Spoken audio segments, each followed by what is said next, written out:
Omolo, also known as Rashid Yusuf. All his identification documents also disappeared. He was abducted at Kokuro Junction in Awendo Constituency, Migori County. Honorable Speaker, on 6th March 2021 at around 8 p.m., Mr. Joseph Ochieng, alias Rashid Yusuf, was abducted by unknown persons at Kokuro Junction in Awendo Constituency, who posed in as customers in his wines and spirits shop before accosting him and bundled him in a waiting car. They fired in the air to scare away the onlookers before speeding off towards Ranen area on the main Migori-Kisii Nairobi Road.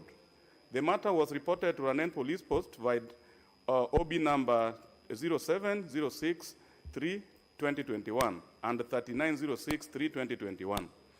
It is now over 2 months since the abduction occurred, and the whereabouts of Rashid Ochieng remains unknown. Honorable Speaker, it is against this background that I seek a statement from the chairperson of Departmental Committee on Administration and National Security on the following. Number one, could the chairperson explain the status of the investigations into the abduction and disappearance of Mr. Joseph Ochieng Omolo, alias Rashid Yusuf, at Kokuro Junction in Awendo Constituency, Migori County, on 6th March 2021? Number two, what steps is the government taking to enhance security in Awendo Constituency and further investigate, arrest, prosecute, and the perpetrators responsible for the abduction of the said person? Question number three, what measures has the relevant ministry put in place to ensure that the affected family is duly compensated for the abduction of Mr. Joseph Ochieng, alias Rashid Yusuf? Thank you, Honorable Speaker. Very well. And we then go to the next order.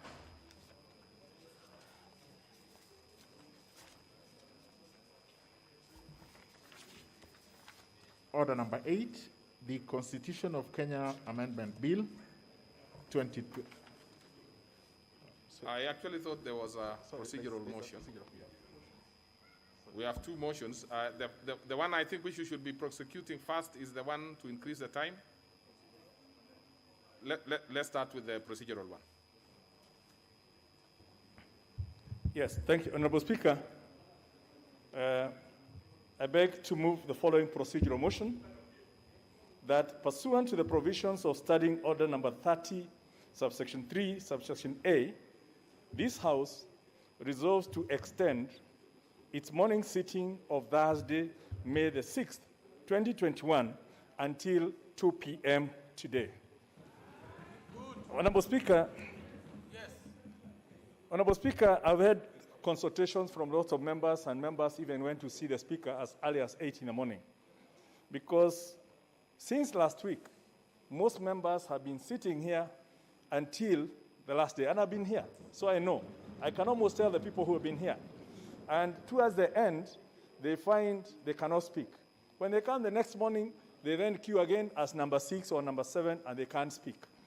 Right now, with 666 members, we are trying to do everything possible to create time for members to contribute, knowing that we can do with flexi time. You can have your lunch at 2, at 12, and come back so that between now and the 2 o'clock, stopping at 1 o'clock is purely for convenience of members to go and have lunch. But you can take your break anytime. I'm trying to accommodate as many members as possible based on your requests. And if you approve this, then that means we will have an extra 1 hour, which will accommodate a few more members to make their contributions and put their voice on record for the future. So again, this is one of the measures. I'll be coming to the next one after we've done this one. Again, I really don't want to explain much on this one because I don't want to speak a lot and take more time when we should be contributing. So I beg to move and ask the Honorable Leader of Minority Party 2 seconds. Yes, Mr. Speaker, so that I don't spend time for members who want to contribute to this motion, I second this motion. And so I propose a question which is at the morning sitting of this morning session of the 6th May 2021 be extended to 2 p.m.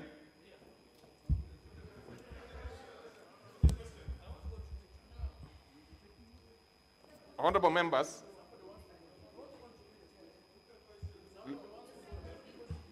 I put the question. Honorable members, sometimes I think Honorable Dwale, what is it that you want to contribute on this one? You have... Mr. Speaker, it is not also in order. Mr. Speaker,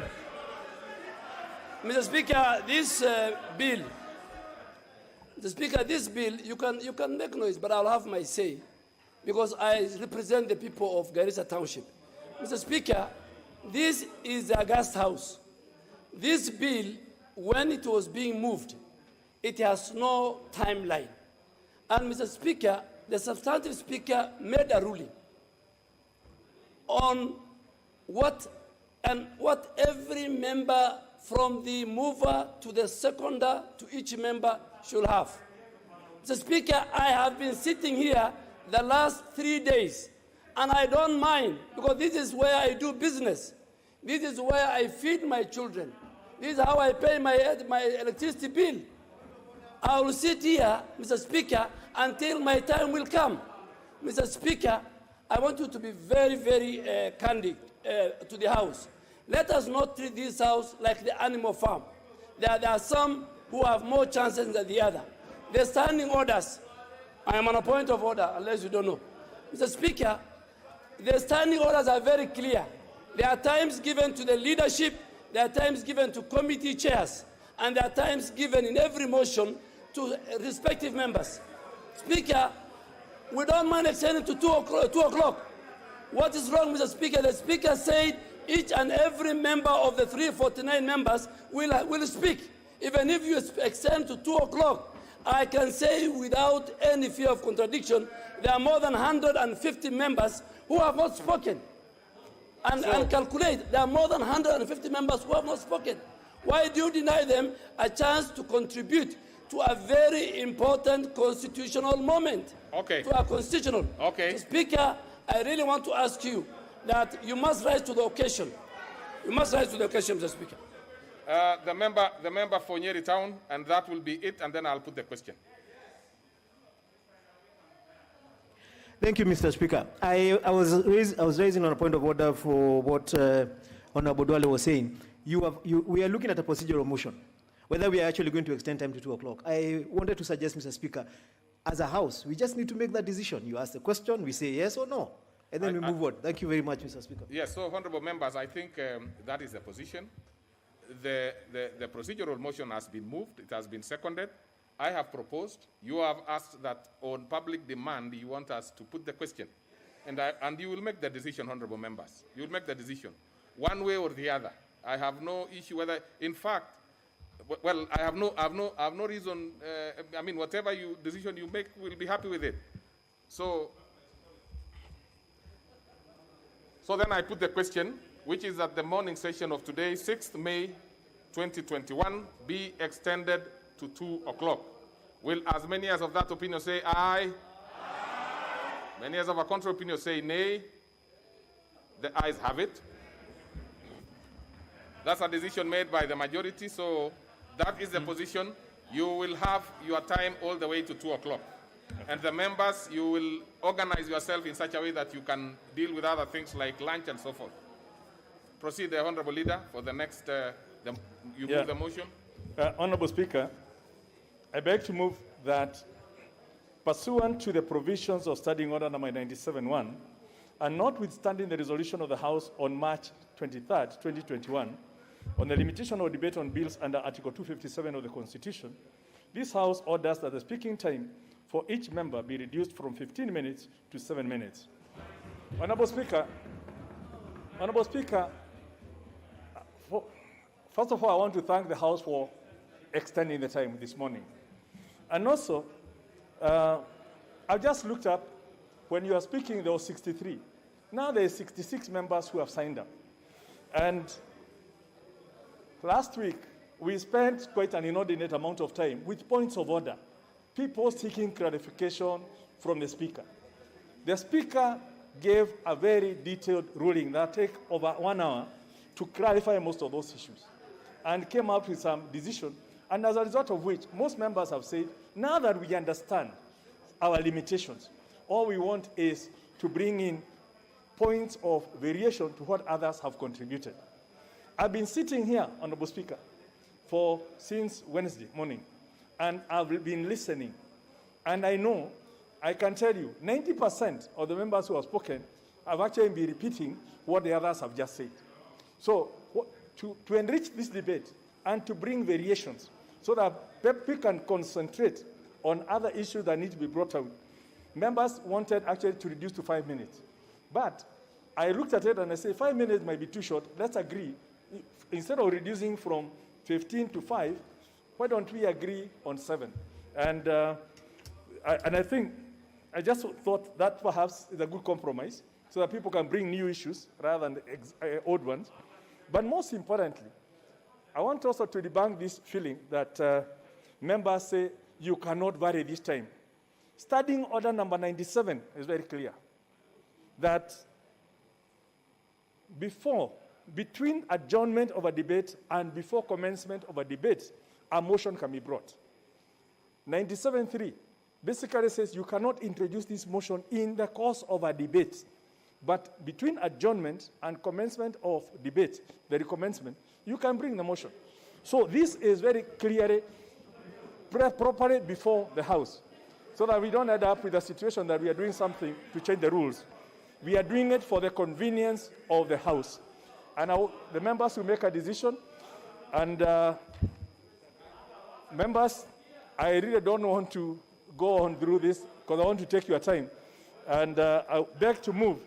And I would ask the Honorable Wangwe, the whip, to second. Thank you, Honorable Speaker. Honorable Speaker, with all that good explanation from the Leader of Majority, I wouldn't want to take members' time beyond what I can just say I second. Thank you.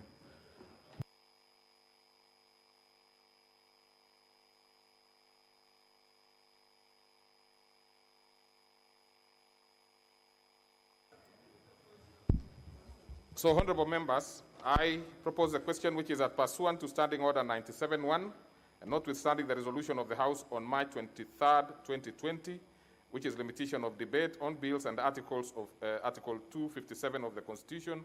This House orders that the speaking time for each member be reduced from 15 to 7 minutes. Now, Honorable, I want to, the Honorable Leader of Majority, I'd like to have a word with you, but in the meantime, just a minute.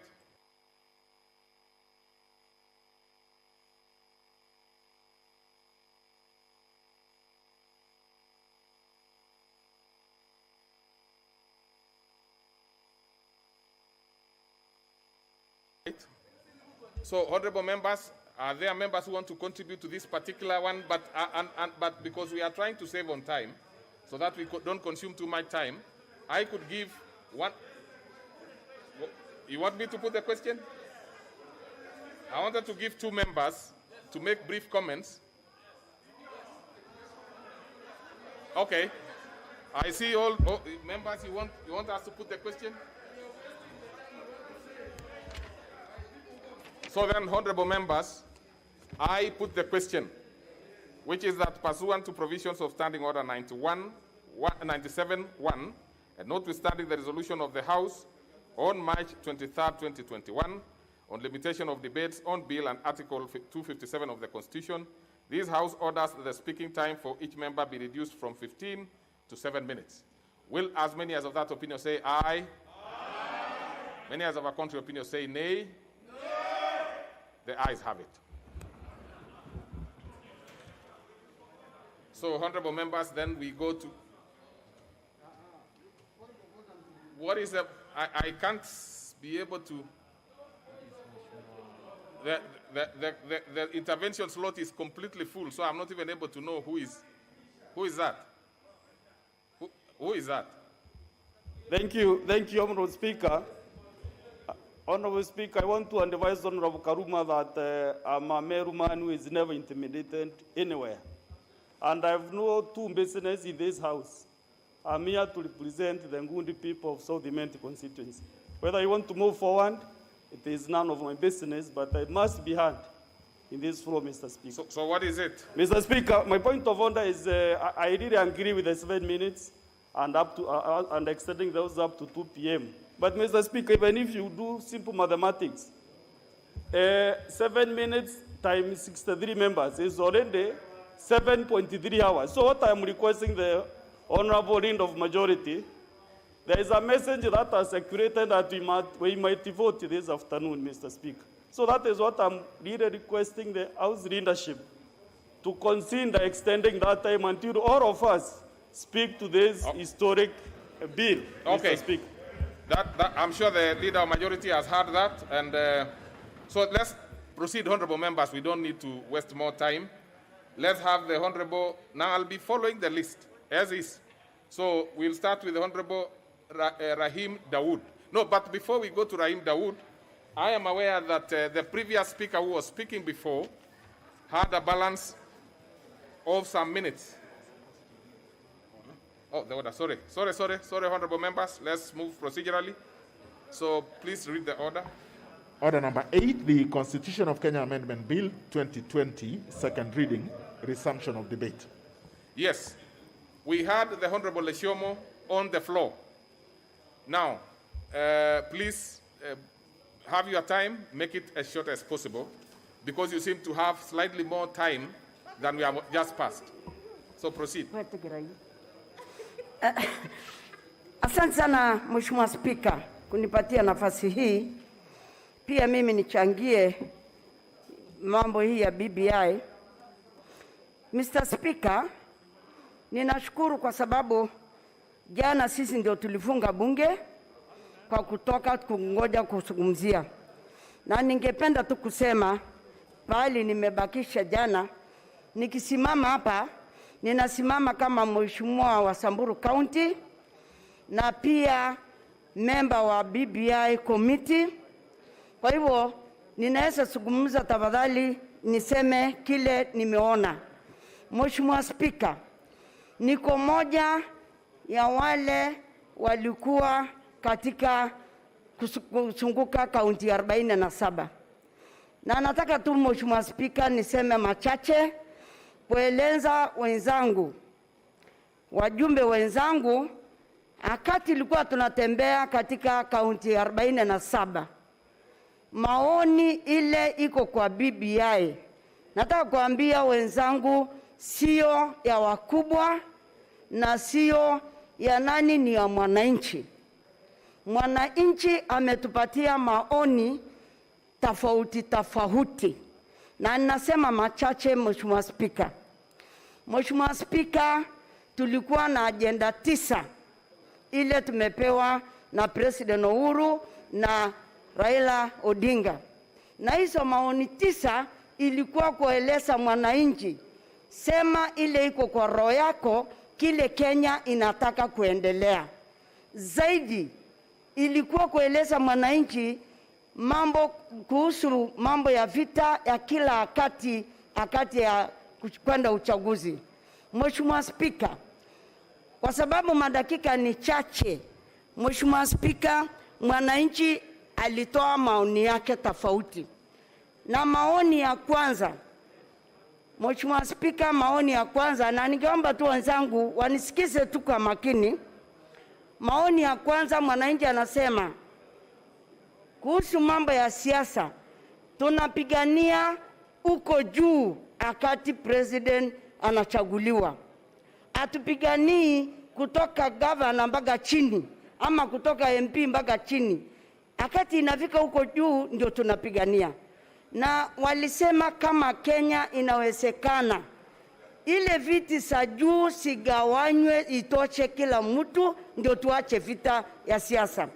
Na hiyo ni maoni ya mwananchi. Mwananchi ndio ametoa maoni ya kusema Prime Minister, Deputy Prime Minister. Hiyo ni maoni ya mwananchi, Bwana Speaker. Bwana Speaker, ningeeleza tu zaidi, lakini nataka kuambia wenzangu, MCS wetu wa Kenya kupitisha BBI au kupitisha kwa sababu ya amri yao, walipitisha kwa sababu ya amri ya mwananchi. mwananchi, akati tunasunguka kila kaunti tuko na MCA, na MCA anasikia kile mwananchi yake anasema kwa kaunti, na ndio maana MCAs wakapitisha BBI kwa sababu wameona mwananchi ndio ametoa maoni. Mheshimiwa Spika, mwananchi amesema msiguse kaunti, mwananchi amesema msiguse constituency, mwananchi amesema MCAs waangaliwe kwa sababu ndio wako mashinani ya wananchi. Kwa hivyo Mheshimiwa Spika, ningesema tu kuambia wenzangu, mambo ya BBI ni ya mwananchi, sio ya President Uhuru na sio ya Raila Odinga. Hiyo ni maoni ya mwananchi. Na anataka tu kusema mwenye anakataa kupitisha BBI katika hii nyumba, huyo amekataa maoni ya mwananchi, sio yake binafsi. Maoni ya mwananchi ndio unakataa, sio ya mtu mwingine. Mwananchi ametoa maoni yake, na mwananchi alituambia hajawahi kupatikana tangu ipatikane uhuru ati tunaenda kuulizwa mwananchi unataka Kenya iende namna gani. Lakini mwananchi amesema handshake ya Mheshimiwa Rais na Raila, mwananchi amefurahia na akasema hii ni mara ya kwanza kwenda kuulizwa unataka Kenya iende namna gani. Mheshimiwa Spika, mwananchi amefurahia, na ule alikuwa ongea na mtu alianza kuongea akati ya handshake imekuja. Kwa hivyo Mheshimiwa Spika, ile kitu tunazungumzia hapa bunge ni maoni ya mwananchi, na anataka kurudia kusema ile tunazungumzia maoni ya mwananchi. Na wakati tunasunguka, hata wenzangu wengi walikuwa wajumbe wa hii nyumba walikuwa nakataa, lakini unakataa maoni ya mwananchi. Kwa hivyo sio maoni ya wakubwa, unakataa maoni ya mwananchi. Kwa hivyo ningeomba wenzangu tupitishe BBI kwa sababu ni maoni ya mwananchi. Ni maoni ya mwananchi. Nataka tu kusema mwananchi amesema maneno kadhaa. Wamesema hii nyumba itoke ministers. Na mwananchi anasema minister itoke kwa hii nyumba kwa sababu anaona MP yake akipewa minister, anaona kama hiyo MP yake ako kwa serikali ya juu. Na ndio mwananchi alikuwa anasema lazima minister sitoke hapa, aone hiyo MP yake amechagua amekuwa minister, ataona hata yeye ni mkubwa uko juu. Na ndio mwananchi alikuwa anasema lazima hii nyumba na minister sitoke. Mheshimiwa Spika, mwananchi pia alisema, mwananchi alikuwa pia amekataa nominated MCA, nominated MP, walikuwa wamekataa. Lakini akati expert tulipata expert, ndio expert walienda kuangalia ni sheria gani inaweza tumika. Na katika hiyo komiti yetu, nataka tukuambia wenzangu, kulikuwa na lawyer, kulikuwa na wasee wa dini, kulikuwa na wamama, kulikuwa na kila aina, wale wanaelewa Kenya.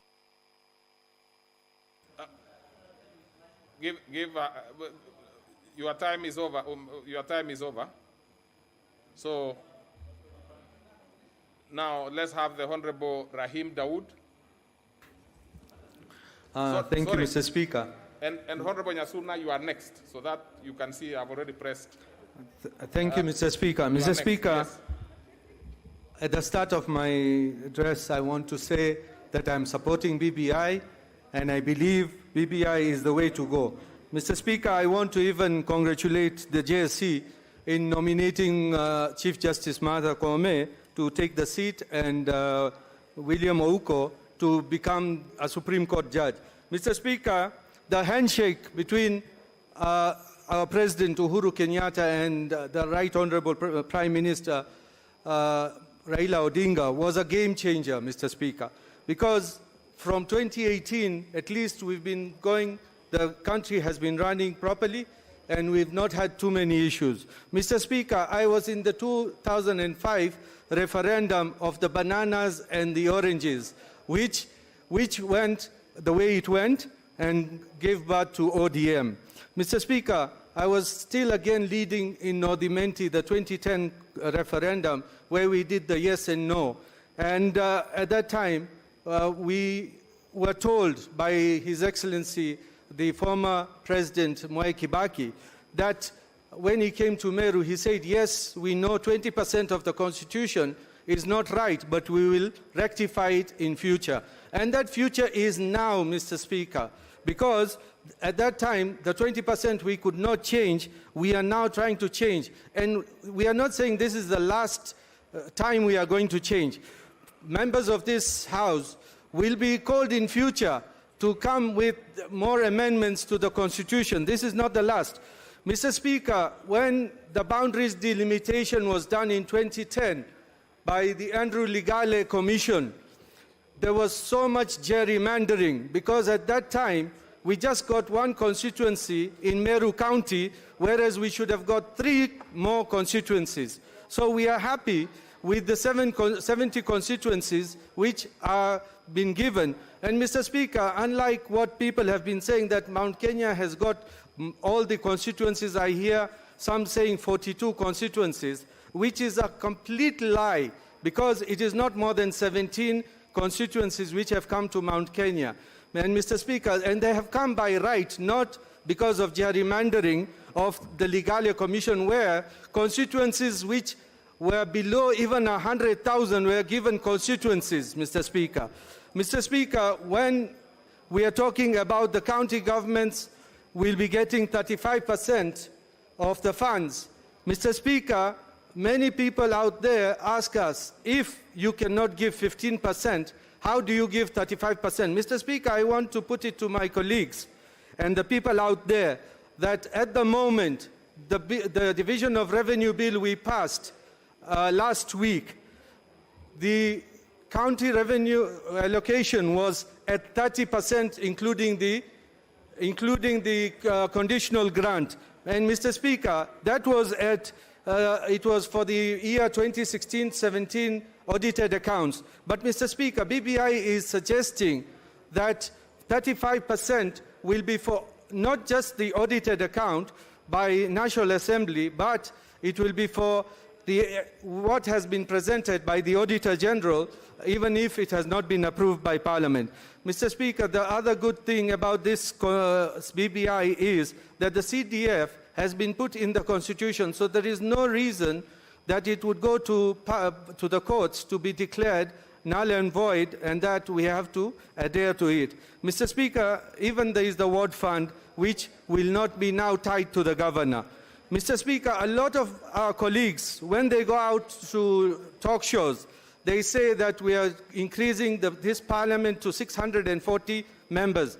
And Mr. Speaker, that is completely untrue, because when you say 640 in the National Assembly, it is completely a misconception, because if we are going to have 360 members and nominations of 6, that would make it 366. And we have got 94 members in the Senate, who are 1 female, 1 male. So that will make it 460 members, because there are no nominations in the Senate. Mr. Speaker, the 1/3 of that would be 154 members, less 47 from the Senate, less 3 nominated, who in the National Assembly, 2 youth and 1 disabled. Mr. Speaker, that would make it a maximum of 104 extra members to be nominated if, in case, there are no female or gender equality is done. And Mr. Speaker, as we are talking here today, we have got female members of parliament who are 23 in number. So the maximum we would be talking, even if this rule were to apply today, would be 81. And if you join 81 with 366, Mr. Speaker, would make a National Assembly of 447 and 94 for the Senate, which would make it 541 and not 640, which people have been talking about. Mr. Speaker, we expect female members of parliament for National Assembly, because of the political parties, there is a rule which is coming in that 1/3 they have to nominate who have to be in the party list, otherwise there is a problem. Mr. Speaker, a lot of things have been said about the Prime Minister, Deputy Prime Minister, that they'll be adding more money. But Mr. Speaker, there are no double salaries for them, they are just allowances, just the same as Honorable Duale or Honorable Kimunya are getting when he was the leader of majority. It's the same thing. So, Mr. Speaker, there is nothing much to that. Mr. Speaker, the good thing about the IEBC, I support, Mr. Speaker, the good thing is that you can even service through electronic means, and we will not have a situation where in the previous election where President Kibaki failed to serve President Moi and the petition was thrown out of court. And now we've got 30 days for presidential petitions. Mr. Speaker,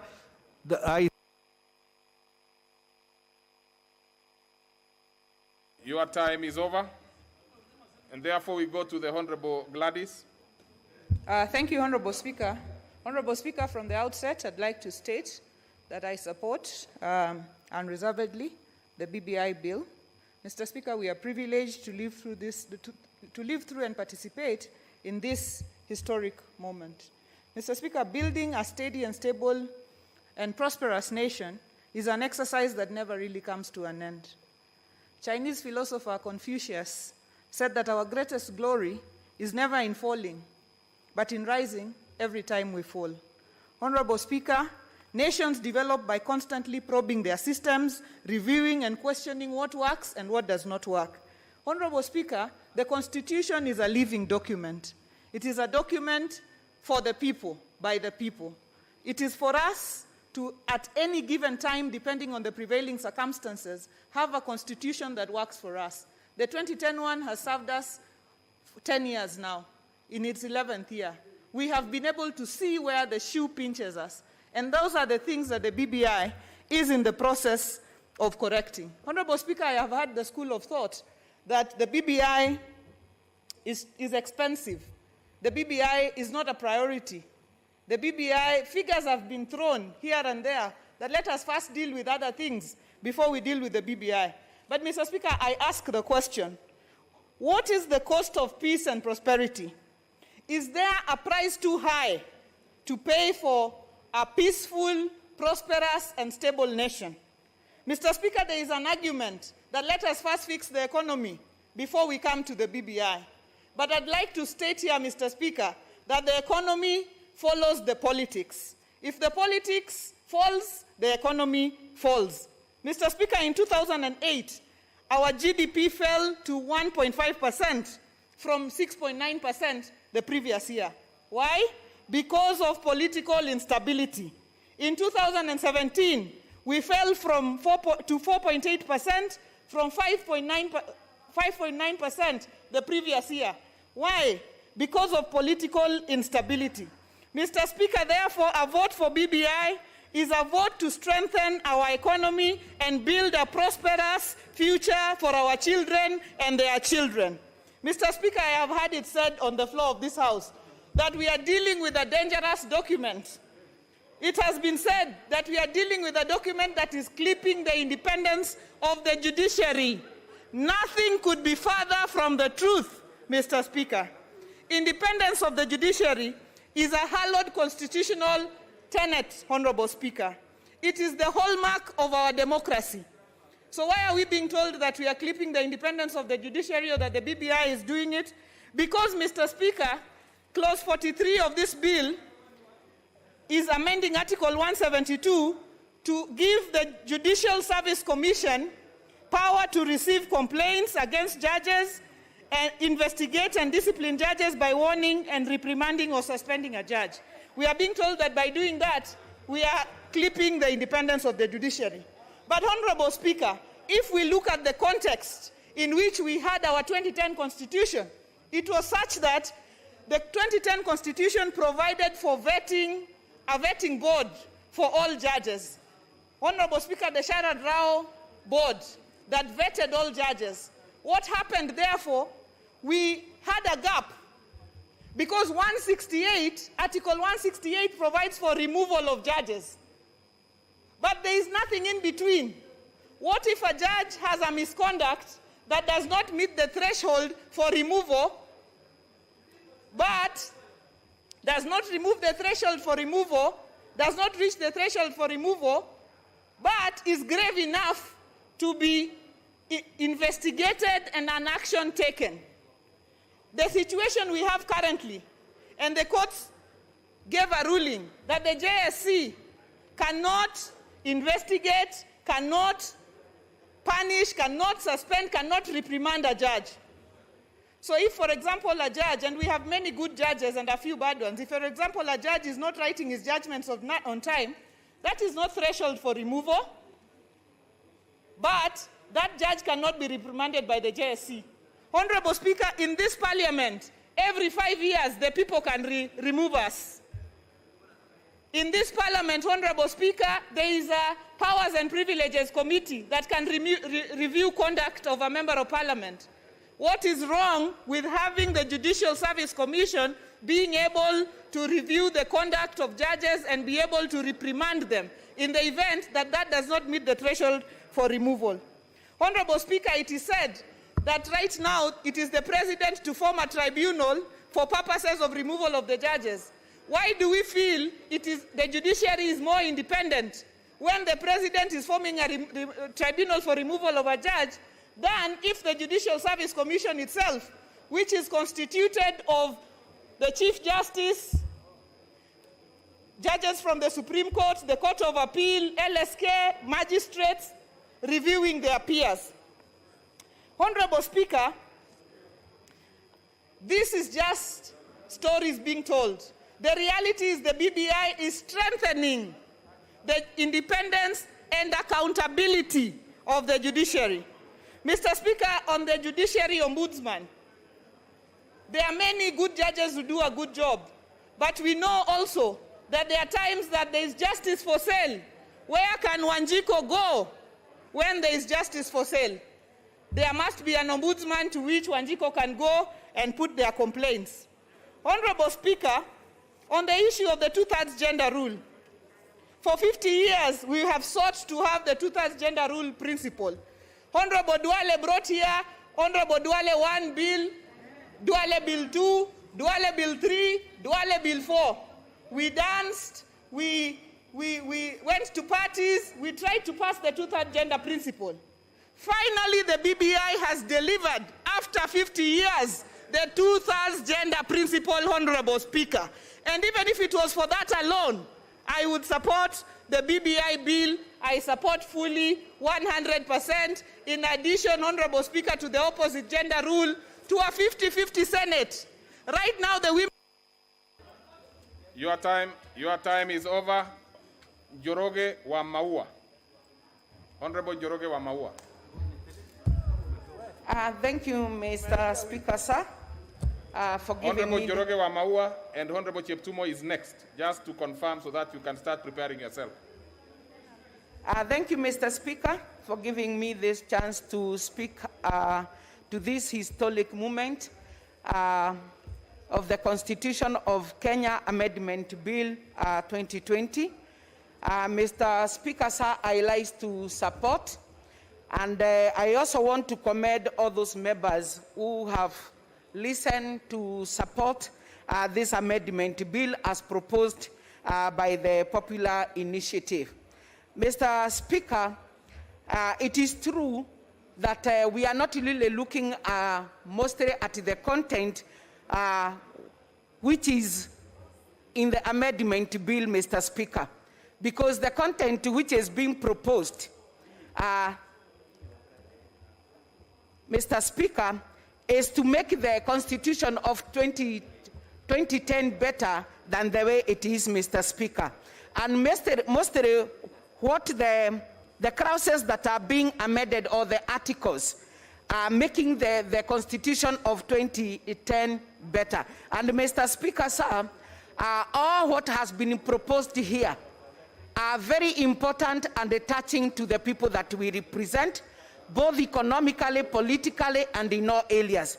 Mr. Speaker, sir, allow me just only to talk about 2 areas. And I want to start with the clause 10 of the draft bill, amending Article 89, Mr. Speaker, that is deleting or proposing to delete the 290 constituencies and substituting with 360 constituencies. Mr. Speaker, this one brings on board 70 constituencies, and mostly this is an area that is being demonized by those who are not in support. Mr. Speaker, this is only ensuring fair representation of the people in the National Assembly, and also trying to create a balance in the sizes of our constituencies, as currently they are extremely large constituencies which are getting the same resource with very small constituencies, Mr. Speaker, sir.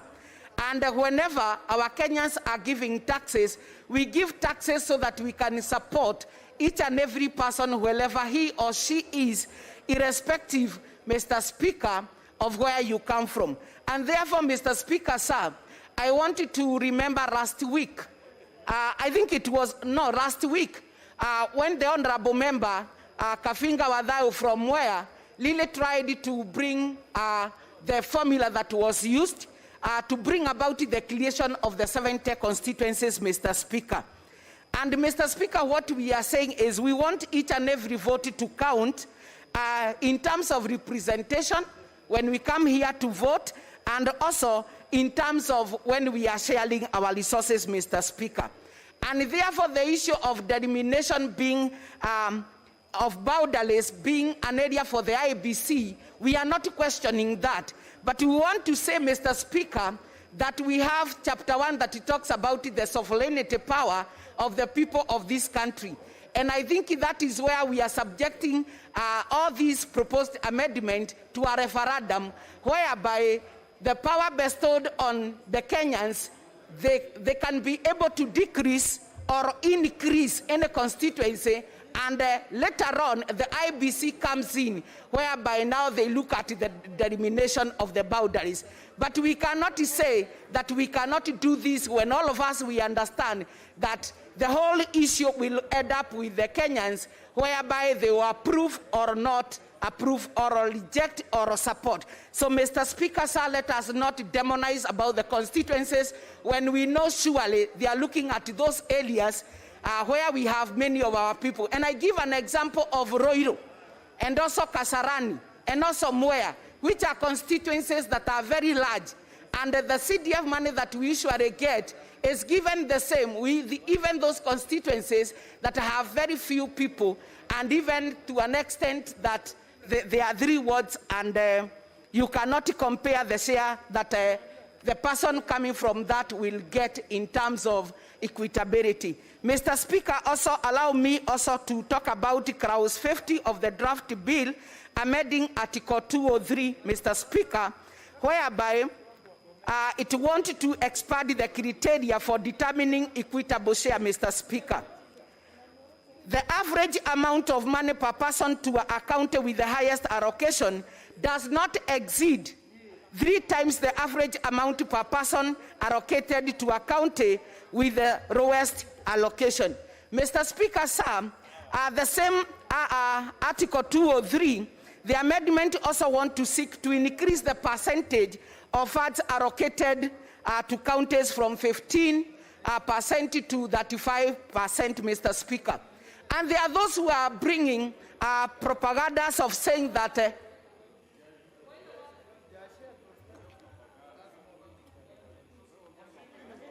Mr. Speaker, allow me to continue without the interruption because my minutes are still lapsing. And I want to say, Mr. Speaker, when we talk of the national government disbursing 35% instead of 15%, we are just only taking money to the people where our JICO is.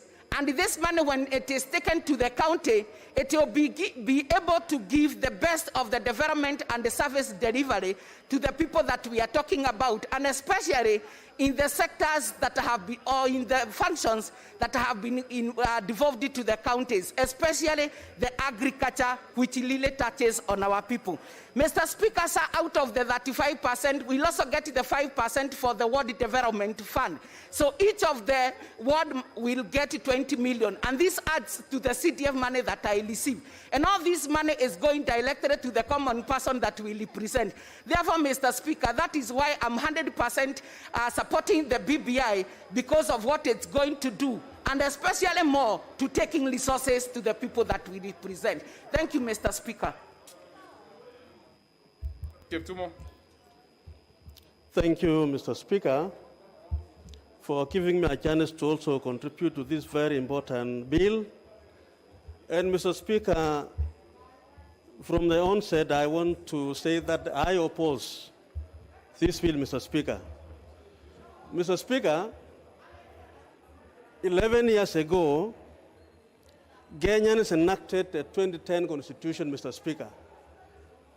And 2010 Constitution, Mr. Speaker, is said to be the most promising and most progressive constitution in the modern Kenya, Mr. Speaker.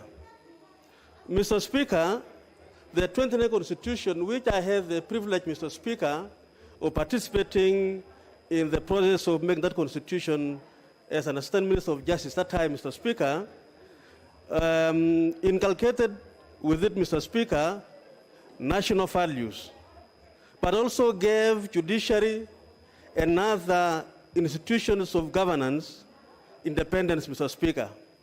2010 Constitution, Mr. Speaker, gave Kenyans some hope, human dignity, and independent institutions of governance, Mr. Speaker. Kenyans, Mr. Speaker, expected the Kenya Constitution 2010 to be a foundation from which, Mr. Speaker, this country shall move in the right direction. Mr. Speaker, under the 2010 Constitution, we have had 2 elections, 2013 and 2017, Mr. Speaker.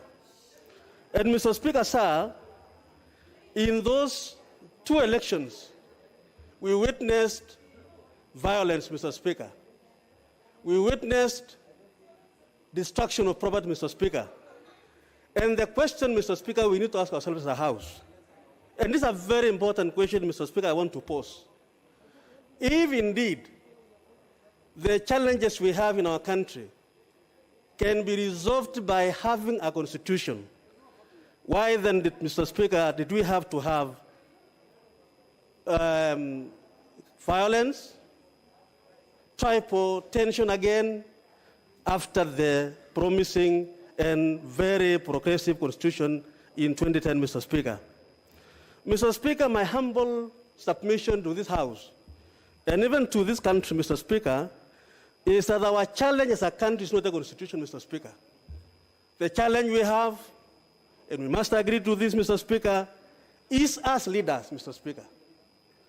Mr. Speaker, if the solution to our challenges is the constitution, we could have had no street election violence in 2013.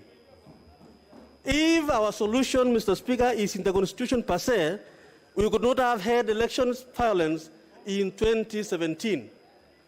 Mr. Speaker, sir, the challenge we have today in our country is that we don't believe in the rule of law. When we lose elections, Mr. Speaker, we choose the narrow path and the dangerous path of resolving those disputes, Mr. Speaker, through violence. And that is why we go to the streets, Mr. Speaker, to dispute outcome of elections. Yet, Mr. Speaker, the 2010 Constitution gave us very independent institutions like the judiciary, Mr. Speaker, which should be able to resolve our issues. Mr. Speaker, Professor Okoto Kendo, an expert in constitutional matters, had this in mind, Mr. Speaker, in his article entitled Constitutions Without Constitutionalism, Reflection on an African Political Paradox.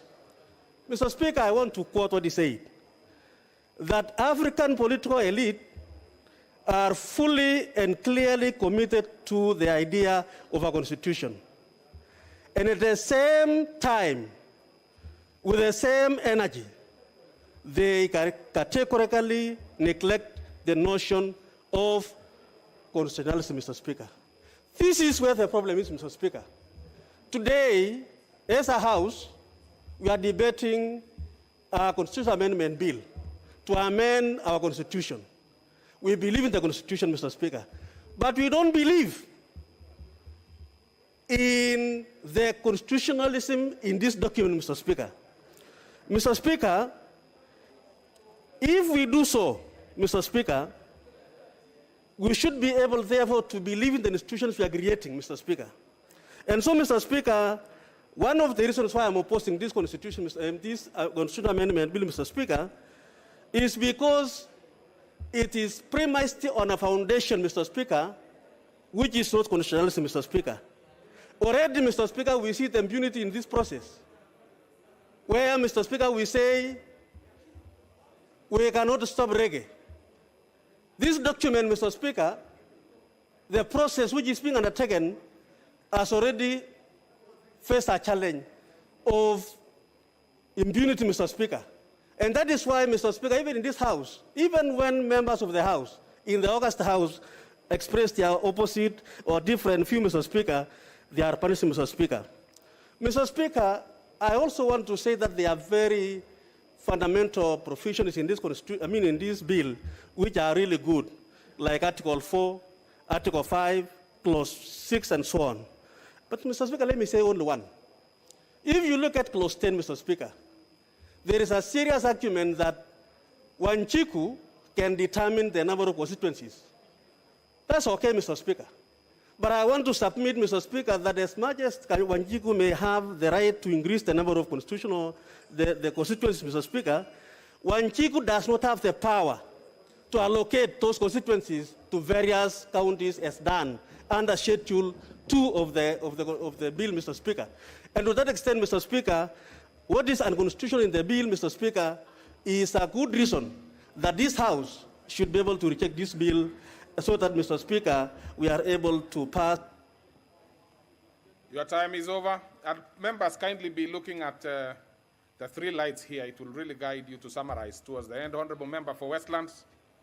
Member for Westlands, please. Thank you, Mr. Speaker. Mr. Speaker, I also want to say from the onset, Mr. Speaker, that I support the BBI bill, Mr. Speaker. Mr. Speaker, one of the tenets of this bill, Mr. Speaker, is, Mr. Speaker, when the two statesmen, the President Uhuru Kenyatta and the Right Honorable Raila Odinga, came together and shook hands in 2018, Mr. Speaker, that changed the political landscape of this country. They came up with 9 points, Mr. Speaker, that had to define the way forward from that day, Mr. Speaker. One of the issues that were addressed, Mr. Speaker, was about the divisive elections that were held at the new constitution, two of them, 2013 and 2017, Mr. Speaker, that ended up in a dispute and ended up in court. And we remember the curricular report, Mr. Speaker, telling us that we should not let the courts to determine our elections. And that is one of the things that we would like to address and maybe come so that we have an election that is not as disputed as the past two elections. Mr. Speaker, our Constitution is 10. Mr. Speaker, protect me from... Mr. Speaker, our Constitution is... Actually, I should protect you, especially when the person standing in front of you is the Honorable Tobiko. Thank you, Mr. Speaker. Mr. Speaker, our Constitution is 10 years old and is ripe for audit. And we have seen, Mr. Speaker, because the Constitution is a living document and it only works for us, and the Constitution is made for us and not us for the Constitution. We have seen the weaknesses in the Constitution, Mr. Speaker, that we need to address. And Mr. Speaker, one of the things that made the 2010 Constitution to be passed by the Kenyans, Mr. Speaker, was the introduction of devolution.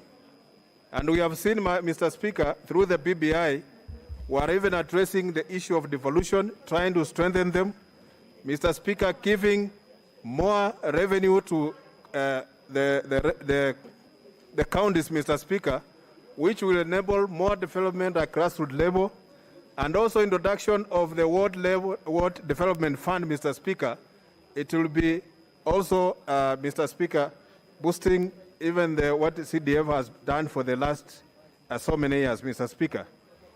Mr. Speaker, the other thing that the BBI addresses is strengthening of the civil service at the national agencies, Mr. Speaker, and independent commissions. We have seen, Mr. Speaker, many times these commissions and the civil service especially, Mr. Speaker, has been weakened so much that is undermining even the performance of the government, Mr. Speaker. When you look at previously under the regime of President Kenyatta and President Moi, the civil service was very vibrant, and it was, Mr. Speaker, that is why we never had these divisive politics, because in many countries, Mr. Speaker, even when an election is going on, Mr. Speaker, the running of government is not disrupted, because we have a civil service that is intact, that is strong, that can manage the running of the government even without the political arm of the government, Mr. Speaker. But in this country, we have seen, Mr. Speaker, when you go to an election, everything comes to a standstill. So strengthening the civil service and other independent constitutional agencies, Mr. Speaker, is an important pointer. Mr. Speaker, we have also looked at the remodeling the parliamentary system, Mr. Speaker, by introducing or bringing back the executive in the House. This also, Mr. Speaker, is going to add the confidence of the representation in this House, Mr. Speaker. When we used to have ministers here, Mr. Speaker, when members ask questions, they were answered, Mr. Speaker, and the ministers were there to face the members, Mr. Speaker. But today, Mr. Speaker, because ministers, cabinet secretaries are not members of the House, sometimes we ask questions and they are not taken seriously. Sometimes we have concerns that we raise because we are the representative of the people, Mr. Speaker, and we find that these issues are taken very lightly. And this is one of the things that, Mr. Speaker, that was supported by the people when the task force went around the country, Mr. Speaker. People wanted the cabinet ministers to be drawn from the members of parliament. And, Mr. Speaker, we know what that means, Mr. Speaker. It means that the ministers were more effective when they are in the House. The ministers were more responsive and they were more accountable, Mr. Speaker, when they were members of this August House. Mr. Speaker, this document, Mr. Speaker, is a document that has highlighted so many important things. I think we are missing a point when people just pick up a small error or a small weakness in the document, Mr. Speaker, to make the document look like it is addressing only small issues or a section of the population. Mr. Speaker, this BBI is a game changer and is going to bring, Mr. Speaker, a lot of positive energy in the country, and we shall have parried, Mr. Speaker, some of these political differences that arise at the election. The introduction of the official opposition in the House, Mr. Speaker, will also put the government more, Mr. Speaker, on check and balances, because that is something that we need to look at, Mr. Speaker. Thank you, Mr. Speaker. I see my time is up, and thank you for giving me time to contribute. Honorable Tobiko.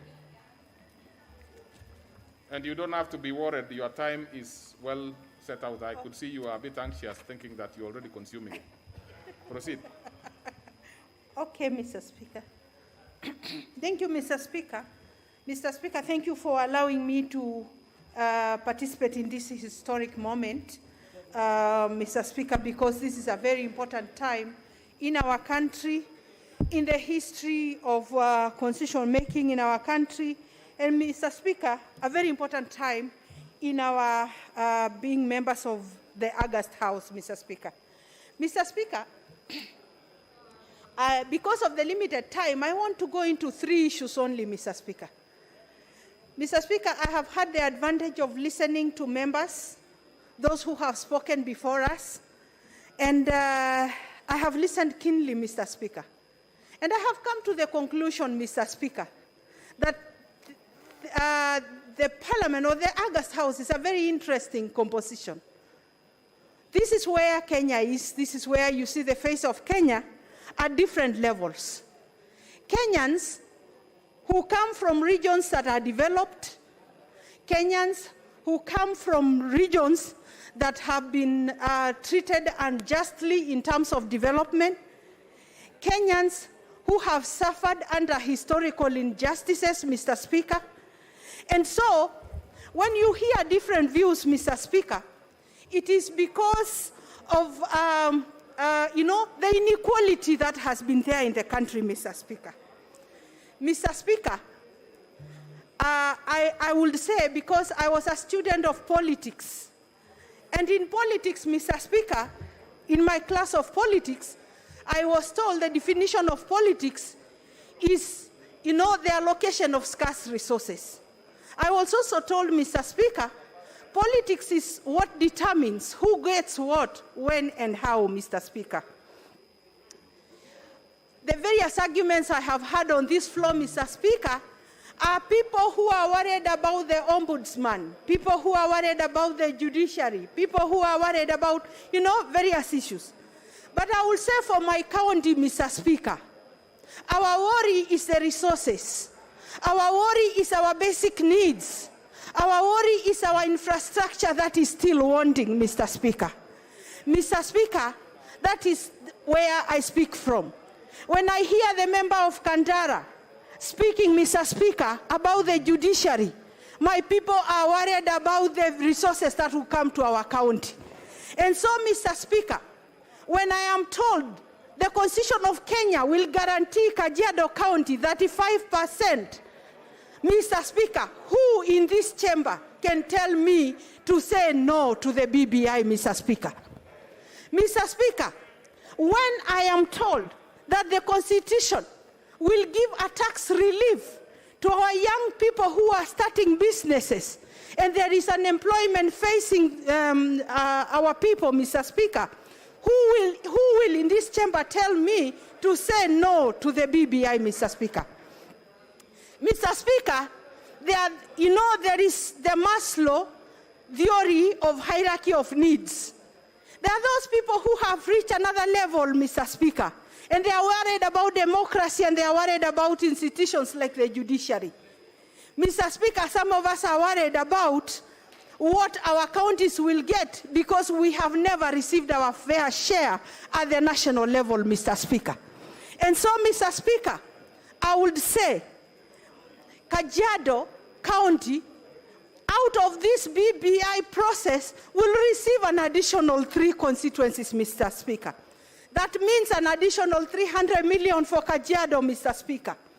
That means my constituency, which is both rural and urban, and which has different needs and different priorities, we will be able to organize the place better because the urban constituency will receive their constituency, the rural will receive their constituency and be able to address their needs in different ways, Mr. Speaker, according to their priorities. Mr. Speaker, this is not about Uhuru Kenyatta, the president, or about Raila Amolo Odinga. Mr. Speaker, I have heard people say this is not a popular initiative. But we have had a chance to interact with this document. We've had a chance to interact with the task force, even at our counties, Mr. Speaker. I have led my people to present views to the task force. I have also been part of a delegation of women that went to the task force at KICC to present our views, Mr. Speaker. And from here, Mr. Speaker, this document will go to the public, will go to Mwananchi, so that they give their views, they vote, Mr. Speaker, either to endorse it or not to endorse it, Mr. Speaker. And so, Mr. Speaker, I would say, this is not about the two people who shook their hands. It is about Kenyans, and Kenyans will make their decision, Mr. Speaker. Mr. Speaker, you know, I have heard people from different regions who are worried about, positions. Who takes prime minister, who takes a president, who takes a deputy, who takes leader of opposition. But, Mr. Speaker, for some of us from other regions in this country, Mr. Speaker, we have never had that kind of chance. It will be a privilege. And, Mr. Speaker, as the big communities fight for those positions, there are those Kenyans who are only fighting for basic needs. We need water. We need roads. Your time is over, so we go to the member for Emurua Dikir. Thank you, Mr. Speaker, for also having this opportunity.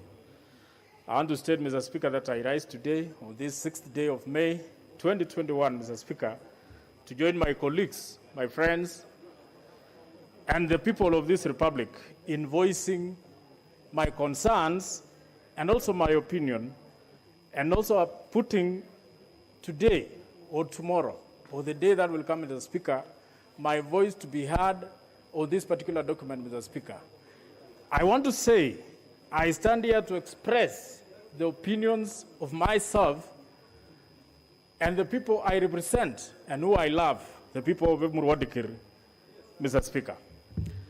Mr. Speaker, I want to state also that this document, I want to voice my concern on this document as a document that will go down in history as the most divisive document, as the most selfish document, and the most dangerous document that has ever set into this House. Mr. Speaker, you know sometimes, Mr. Speaker, we make laws, and we have the powers given by the Constitution to make the laws of this country. But sometimes we make laws that are derogatory, that are retrogressive, that will take back this country to the ages where we came from. Mr. Speaker, as to whether this document belongs to Wanjiko, as what many people have stated, Mr. Speaker, I want to say it is only after referendum that we can 100% say the document now belongs to the people. As of now, the document belongs to only two people, two brothers, like the Sargassian and the Margarian. That is what this document belongs to. As to whether this document, Mr. Speaker, will further the tranquility and the cohesion in this country, Mr. Speaker, my answer is no. Reasons. Instead, the government has abandoned the country, both economically, educationally, health-wise, and now it is killing the Constitution. The 4 pillars, Mr. Speaker, has been completely rendered irrelevant in this House, Mr. Speaker. Mr. Speaker, this document tried to talk to several issues. The amendment these people brought to this House, Mr. Speaker, tried to look into the question of divisive politics, into the question of ethnic antagonism, into the question of inclusivity, into the question of corruption. But, Mr. Speaker, when you look at all these issues which have been choreographed here, Mr. Speaker, I will tell you for a fact, none of the proposals in this particular document cure all those issues that they have been purporting to discuss. Mr. Speaker, look at, for example, the question of divisive politics. What has been causing this country to be divided after every election? Mr. Speaker, we all know reasons why people normally fight is because of fight for resources. People normally go to have divisive elections because of stolen elections.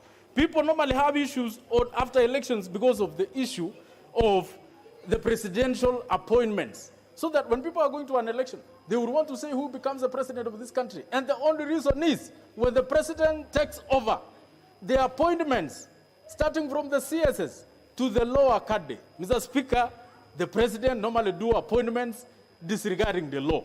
Mr. Speaker, as to whether this issue was cured, Mr. Speaker, it has never been cured. Because no one talked about compelling the president to make appointments, not necessarily basing on his region, or his community, Mr. Speaker. Mr. Speaker, as to whether we cured the question of winners take it all. Mr. Speaker, there is going to be an election in this country based on democracy, and there are going to be lineups. Mr. Speaker, even after introducing the question of opposition, leader of opposition in this House, we have the leader, minority leader in this House, Mr. Speaker, who represent the opposition. Mr. Speaker, as to whether that will cure the winner takes it all. Obviously, the leader of opposition will be the leader of opposition. He will not have any stake in government, and he will remain, or she will remain, as the leader of opposition. Mr. Speaker, as to whether this constitution amendment, Mr. Speaker, has cured the question of divisive elections, Mr. Speaker.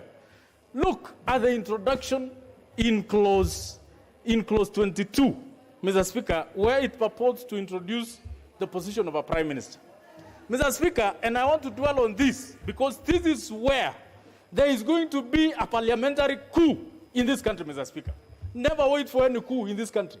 Wait until that day we will have a prime minister in this House. Mr. Speaker, look at option 2. Option 1, the president appoints the prime minister, sends it to parliament. Parliament votes or rejects.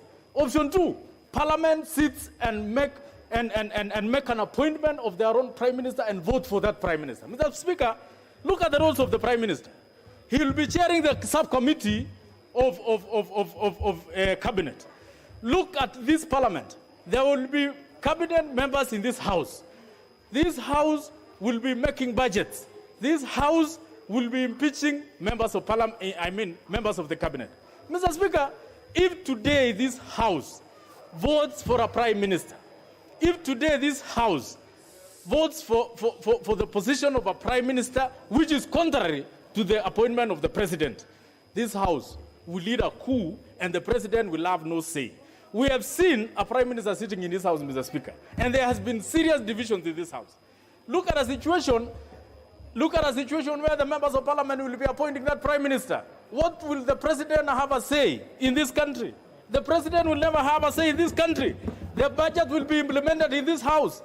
The prime minister will lead a coup through the cabinet secretaries who will be sitting with him in this House. Mr. Speaker, as to the question of JSC, Mr. Speaker, I want to say I'm one of the most arrested individuals in this country. Mr. Speaker, the reason why I'm not in cells today is because of the courts. Otherwise, independence of the courts. Otherwise, if it was for the government, Mr. Speaker, I will be behind bars today. When you try to interfere with the courts, Mr. Speaker, some of us will stand firm and say no. Mr. Speaker, last and not least, I want to go down in history and on record as having opposed. So, Honorable Mboko Hamis, member for Likoni. Asante sana Mheshimiwa Spika, na mimi nichukue nafasi hii kuweza kuunga mkono mswada huu ambao tunauita mpango maarufu kwa lugha ya Kiingereza Popular Initiative. Na niweze kusema mswada huu umekuja kwa sababu tulikuwa na matukio mingi sana katika taifa letu la Kenya. Kwanza tukiangalia ghasia nyingi za uchaguzi ambazo ziliwapoteza Wakenya wetu wengi. Pia Kenya tumekuwa na ukabila mwingi sana, kumekuwa na ufisadi ambao umekithiri. Basi mswada huu umezungumzia pia mikakati ya kuweza kupambana na ufisadi. Mswada huu pia umezungumzia vipi tutaweka usawa katika taifa letu, umoja na pia kuweza kuweka uzalendo. Lakini haswa kabisa mswada huu umezungumzia vipi tutapata huduma mashinani. Wakati tunazungumzia ugatuzi mashinani, lazima pia tuzungumzie fedha mashinani. Hivyo basi, iwapo 35% itakuja mashinani, itamaanisha tutaweza kupata huduma sambamba na zile fedha ambazo zitakuja mashinani. Vile vile pia zile fedha ambazo zitakuja katika wadi, zitakuwa ni fedha ambazo zitasaidia wadi zetu kuweza kupata miradi. Hata kama yule mjumbe wa kaunti atakuwa hasikizani na gavana, pengine hawatoki katika chama kimoja, pengine walikosana katika mambo ya uchaguzi, bado watu wa sehemu ile ya wadi wataweza kupata miradi yao bila kubabaishwa na jambo lolote. Jambo jingine, mswada huu pia umezungumzia pesa za kusawazisha ambazo kwa Kiingereza tunaita equalization fund. Imesema pesa hizi za kusawazisha ni pesa ambazo zitaongezewa miaka kutoka miaka 20 mpaka miaka 30. Pesa hizi zitasaidia sehemu zilizotengwa kama vile sehemu ya kaskazini mashariki, sehemu za pwani na sehemu zingine katika jamhuri yetu ya Kenya ambazo zilitengwa katika miradi kama mambo ya barabara, mambo ya maji na mambo ya afya. Kwa hivyo mswada huu umezungumzia mambo mazuri kama hayo ambayo yatasaidia taifa hili. Pia mswada huu umezungumzia vipi kina mama wataboreshwa katika nyanja za uongozi na nyanja za maamuzi. Hivyo basi katika seneti kina mama 47 watakuwa na nafasi ya kutoa maamuzi na kuangalia zile fedha katika kaunti zetu, fedha za kutoka katika taifa letu kule juu kwa ngazi za juu, na hata zile fedha ambazo kaunti zimeweza kukusanya pale kwao mashinani. Kina mama watakuwa na sauti na wanaweza kupiga kura na kuweza kufanya maamuzi. Vile vile pia uongozi utakuwa ni uongozi wa kina baba na kina mama sambamba, sako kwa bako. Iwapo gavana ni mwanamke, basi naibu wake atakuwa mwanamume. Iwapo ni mwanamume, naibu atakuwa mwanamke. Sasa hivi tunaona Magufuli aliweka naibu mama Suluhu, na sasa hivi tunaona uongozi wa mama Suluhu ambavyo amejizatiti na kuweza kuongoza taifa la Tanzania likiwa na njia safi sana. Vile vile pia mswada huu umezungumzia tume ya vijana, tume ambayo itaweka vijana na itawakilishwa na vijana wa kike na vijana wa kiume katika njia ya usawa. Tume hii itaweza kuangalia mipango ya vijana, ratiba za vijana, kuangalia sera ambazo zitazungumzia matatizo na maendeleo na vile kuboresha hali ya vijana ili kuwawezesha katika miradi ya maendeleo. Vile vile pia vijana wataweza kupata mapumziko ya kulipa ushuru katika biashara zao kwa muda wa miaka 7. Hilo ni jambo ambalo litaweza kukuza vijana katika mambo ya vipawa na katika mambo ya miradi ya biashara ndogo ndogo na hata zile kubwa kubwa kwa wale ambao watakuwa wamepata uwezo. Bwana Spika, mswada huu ni mswada ambao umezungumzia pia, je, ile sheria ya thuluthi mbili ya jinsia itaangaliwa vipi? Na hivi sasa hatutakuwa na kizungumkuti, hatutakuwa na utata katika kujua, je, hii mambo ya jinsia ama sheria ya jinsia itaweza kutekelezwa kwa njia gani? Itatekelezwa kwa njia ambayo mswada uno umeuzungumzia. Mswada uno pia umezungumzia kwamba tutakuwa na mawaziri watakaoteuliwa miongoni mwa wabunge waliochaguliwa katika yale maeneo bunge. Hivyo basi, iwapo tuna maswali ya kuzungumzia mambo ya sehemu zetu ambazo tunawakilisha, utauliza hapo katika bunge, waziri atakuwa hapo na waziri ataweza kukupa jawabu. Si kama sasa mpaka uweze kutoa taarifa ya kwamba tunataka waziri fulani aje tumuulize maswali haya, waziri naye tena ajibu ya kwamba atapatikana ama hatapatikana. Kwa hivyo tutakuwa na wakati mwafaka wa kuweza kuwauliza mawaziri maswali hapa bungeni. Mswada uno pia umetupatia nguvu ya kwamba fedha zile ambazo tunasema kwa Kiingereza NGCDF, fedha ambazo zinakuja katika eneo bunge zitawekwa katika katiba. Hivyo basi wale wakereketo ambao watakuwa wamezoea pengine kupinga pesa kama hizi ambazo zimemsaidia mlala hoi na yule maskini pale mashinani, fedha hizi zitajulikana tu sawia na zile pesa ambazo zinaenda kwenye kaunti zitakuwa zimewekwa katika katiba, Mheshimiwa Spika, na hilo ni jambo zuri sana Mheshimiwa Spika. Mheshimiwa Spika, pia vyama vya kisiasa vitakuwa lazima vihakikishe katika members, just order. Honorable members, should you want to approach the table, there is a place you approach through. What you are doing here is something that has never been seen it has never been seen at all. It has never been seen at all. I am a bit disappointed. I wouldn't mind one of the members I have seen going there, but I'm disappointed with two who are very long-serving members of this House.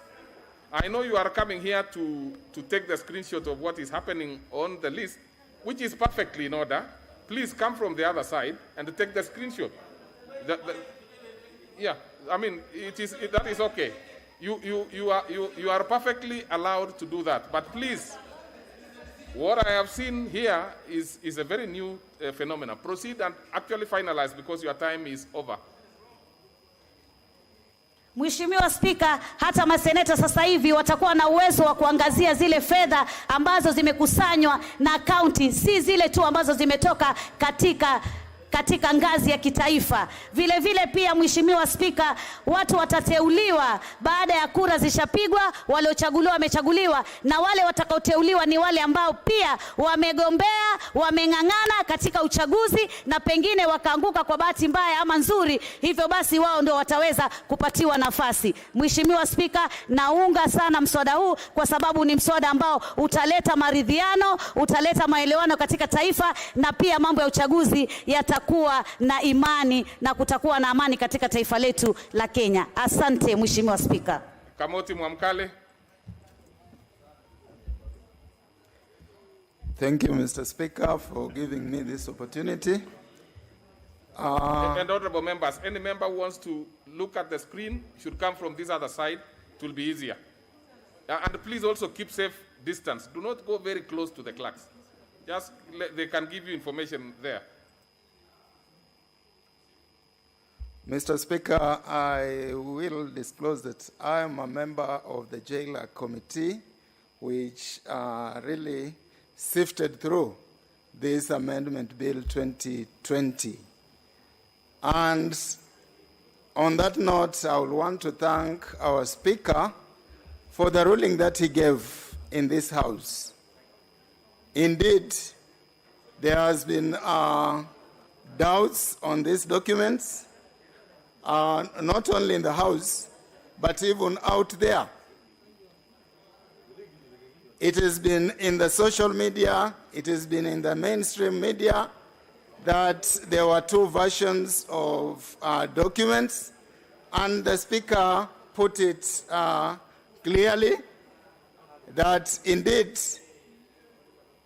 if there are any differences, then they can only be said to be typo errors. Typo errors in the sense that one of the documents, because we were told there are two versions of this document. One of the documents indicates or cites Article 87.7, while the other one cites Article 89.7. Mr. Speaker did put it right in his ruling that indeed there is no such a thing, or there is no 87.7 is an article that does not exist. You go to your 2010 Constitution, look for 87.7, it will not be there. Article 87 finishes with 87.3. So indeed, these were typo errors, and the ruling of the Speaker really did put this nation at peace as far as this document is concerned. Mr. Speaker, another issue that social media really capitalized on was that this was not a popular initiative document as indicated. But Mr. Speaker, I am inviting the people to look at the process, not the origin of the idea. It is the process that will determine whether this is a popular initiative or otherwise. And indeed, it is clear in even in our 2010 Constitution that a popular initiative is one that is backed by the people, is one that comes from the people, and to appreciate this, people should look at the episodes before the handshake and the handshake itself. Indeed, that history will make people appreciate that we have a document that is going to solve our problems. Mr. Speaker, if you look at this amendment, it addresses all the 9 points that were identified after the handshake, and these 9 points were debated by members of the public. The task force that was formed, the BBI task force, went around the 47 counties, and I'm happy to report that when they were in Coast Region, the people of Rabai were invited, and we sent our delegation, and they had their inputs in this document. So indeed, the report that the steering committee used to come up with the bill, because it's the steering committee that came up with this bill, that report included all the views of the people of Kenya. So these being views of the people of Kenya, nobody can really say that it is from the handshake brothers, as I've had it being said. These are views of the people, and it doesn't matter who really came up with the idea. Our president, our former prime minister could have come up with the idea, but this idea was taken to the people, and it's the people who gave us the gist of this 2020 amendment. Mr. Speaker, no document is perfect. No document is perfect, and we are amending it now, and this will not be the last time this document is amended, because it will not even make it perfect. But I'm inviting members of parliament, I'm inviting members of the public to look at the greater good, to look at the provisions that Mwananchi has been looking for, the needs of the people of Kenya. Mr. Speaker, I come from Rabai. This is in the Coast Region. And our history, we've had a history of complaining that the national cake was not reaching Coast Province, and at one time, people even suggested that Pwani si Kenya. But here we have 35%, which is going to the counties. Members of this house have died because of our hospitals have no facilities, no oxygen facilities. We've lost members here.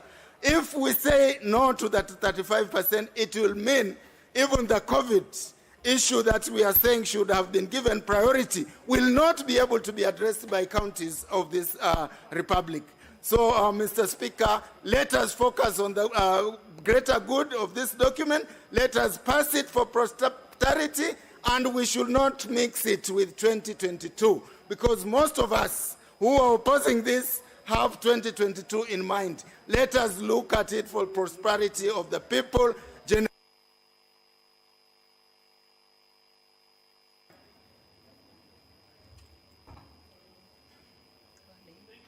Thank you, Mr. Speaker. And Mr. Speaker, on the onset, I want to take and remind this House the oath I took when I became a member of Parliament in 2007 and 2013 and 2017, and that in the name of Allah, I will bear true faith and allegiance to the people and the Republic of Kenya, and that I will obey, respect, uphold, preserve, protect, and defend this Constitution of the Republic of Kenya. Speaker, I am saying this, it's coming at the right time on the holy month of Ramadan, on the last 10 days, and I'm going to speak my mind. I will not speak for any political party. I will not speak for any political formation. I will speak for the people of Garissa Township who brought me to this house and gave me powers to represent them under Article 1, Sub-Article 2 of the Constitution. Mr. Speaker, there are many debates. There are many people who are telling us about inclusivity. Kenyans, and I have been a founder member of ODM, that this came as a result of the 27 post-election violence. I want to challenge anybody to tell me that by the passage of this bill, there will be no post-election violence. I want somebody to tell me and look at me in the eyes that there are no election reforms. ODM asked, and all of us asked, for election reforms. I want someone to look at me in the eyes and tell me if this bill contains any election reforms. I want somebody to tell me if this bill has united Kenyans or divided Kenyans. Mr. Speaker, the presidency is divided. Before you even come to the members of parliament, before you go to the people of Kenya. Mr. Speaker, constitutions are not meant for leaders. Constitutions are meant for the people to check on the leadership. And Mr. Speaker, if you allow me, Mr. Speaker, in the 60s, in the first referendum in the 60s, only one region took part in that referendum. And it was in the northern part of Kenya called NFD. And the Speaker here, without no apologies to make, because I listened to over 50 members. Everybody is speaking for his region. Everybody is speaking for his community. I will speak for the Somali community, and I have no apologies to make. 99% of them voted for me. And Mr. Speaker, this document discriminates them. This document does not favor. Mr. Speaker, a lot has already been said about this bill, and I'm also cognizant of the fact that on Tuesday, the Speaker gave a ruling. I do agree with the ruling on the constitutional and procedural matters. However, Mr. Speaker, I want to raise first and foremost two critical issues, two key issues with this bill, which I would like to go on record, because in my view, they are very weighty constitutional issues that this House, including all Kenyans outside this House, must address. And Mr. Speaker, I want to tell our colleagues here, 20, 30 years from now, what you do today, it will haunt you. What Tom Mboya did, what Jaramogi Oginga did, what Mr. Jomo Kenyatta did, what all the leaders before us did, either positive or negatively, it is haunting them today. Mr. Speaker, let me look at clause 44 of this bill. This clause provides that the President shall nominate and with approval of the Senate, appoint the judiciary ombudsman. This clause further provides that the judicial ombudsman shall, among other things, these are the functions, receive and conduct inquiries into complaints against judges, registrars, magistrates, and other judicial officers and staff of the judiciary. This is a very dangerous trend, Mr. Speaker. As a country, over the years, we have had an independent judiciary under the 2010 Constitution, which is devoid of interference from any arm of government, Mr. Speaker, of which is free to express itself and work without being directed by anybody. One which is only guided by the Constitution. The office of the Ombudsman, Mr. Speaker, shall erode all these gains. Mr. Speaker, Article 172 of the Constitution protects and defends judges and magistrates. That in the event JSC finds a judge has contravened the Constitution, either on integrity, the Judicial Service Commission will look at it and will give the judge a fair hearing in a tribunal formed by the President. Mr. Speaker, what this judicial ombudsman is going to do is executives will go to State House, they will present the judgment to the President, and they will come and read before a court of law. Justice Madan did it. Justice Majid Koka did it. And you can go to the records. Mr. Speaker, this creation of the ombudsman is creating fear, intimidation into judges. Mr. Speaker, minorities all over the world, including Kenya, including myself, our savior is the judiciary. Mr. Speaker, you know what happened after the Supreme Court nullified our elections. And I want to confess and apologize to the judiciary and the people of Kenya. I didn't say, but my party said that we shall revisit. With this ombudsman, the revisiting has started. Mr. Speaker, will this not mean that judges will work under the intimidation and under the whims of what the executive tells it to do? How shall a judge do their work, render their judgment that are free and fair? Can judges who are likely to be intimidated by the executive ensure, number one, that the justice shall be done to all Kenyans, irrespective of status? The answer is no. Mr. Speaker, a classical example of a member in this House is Honorable T.J. Kajwang. If under this system, T.J. Kajwang today could have been charged with treason of what he did in Uhuru Park. But because we are an independent judiciary, my colleague and a friend, T.J. Kajwang, sits in this House today. Honorable member of Emuro Dikiri has many pending cases. Number two, Mr. Speaker, that justice shall not be delayed. The answer is no. That justice shall be administered without undue regard to other matters, and the purpose and principles of the Constitution shall be protected and promoted. The answer is no. Mr. Speaker, for these reasons, let me go on record on the Hansard that the office of the Judicial Ombudsman shall bring an end to the independency of the judiciary that we fought for many years.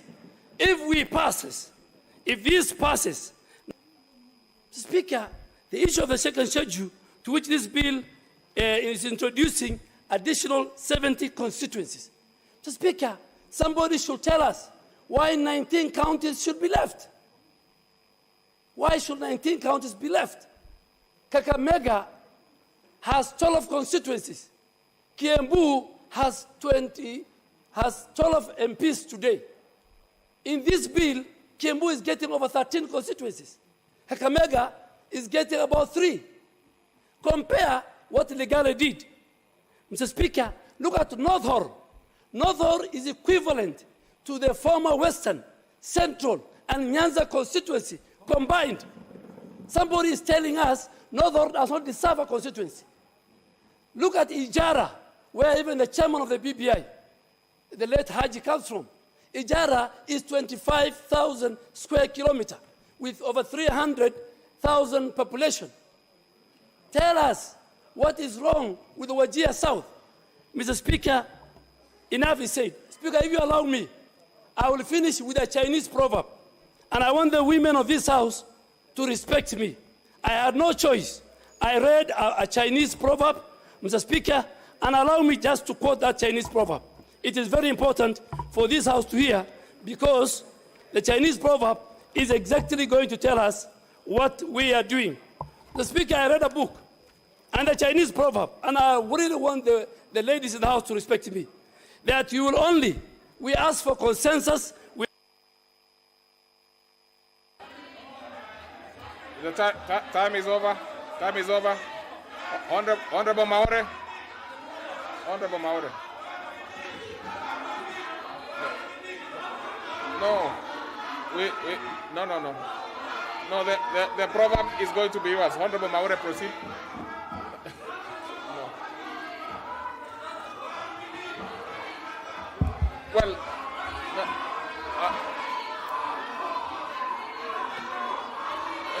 no. You know, Honorable Dwal, no.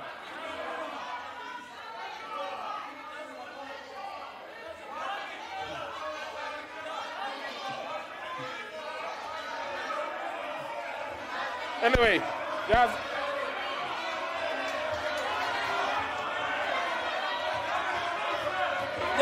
the proverb. Just the proverb.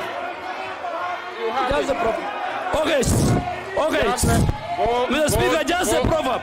Please. Mr. Speaker, just a proverb. No. I would not expect that you digress. Mr. Speaker, just a proverb, important. Just finish it. Mr. Speaker, the Chinese proverb says, you will only realize the importance of dialogue, the importance of negotiation, the importance of peaceful resolution of conflicts when a mosquito lands on your testicles. Thank you. Proceed, Honorable Maore. Honorable Maore. Honorable Maore.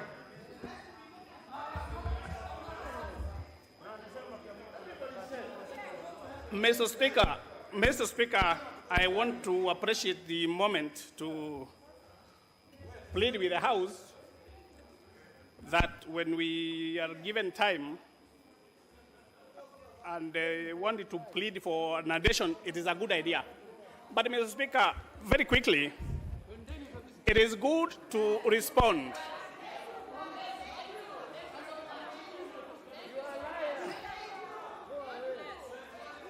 Mr. Speaker, can I have my time starting now, being disrupted by this?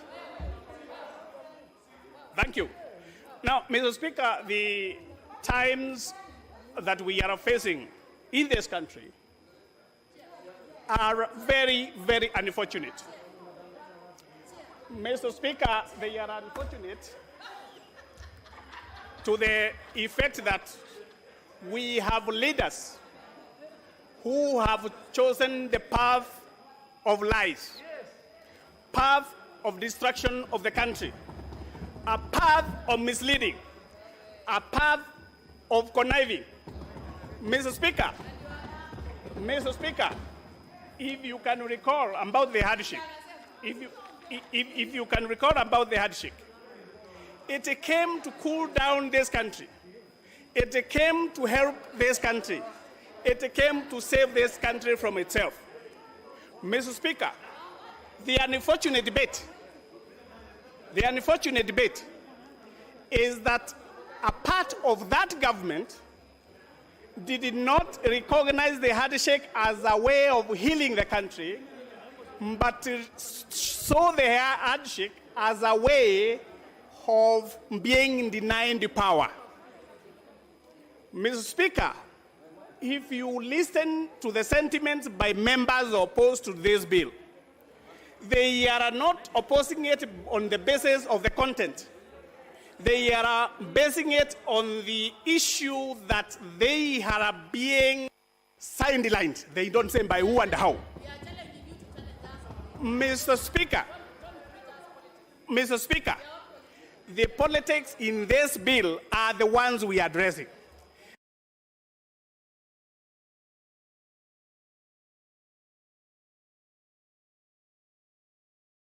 You hear about the prices of maize, about the prices of tea, and about corona, and they're saying that this is not the time.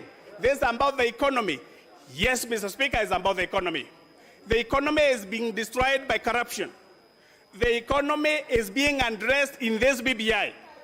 And Mr. Speaker, if you look at the people who have been disparaging the bill, they are actually broad-headed cowards. They don't want to mobilize and they say they will go and move a vote of no at the BBI. They have been fighting these stages on technicalities.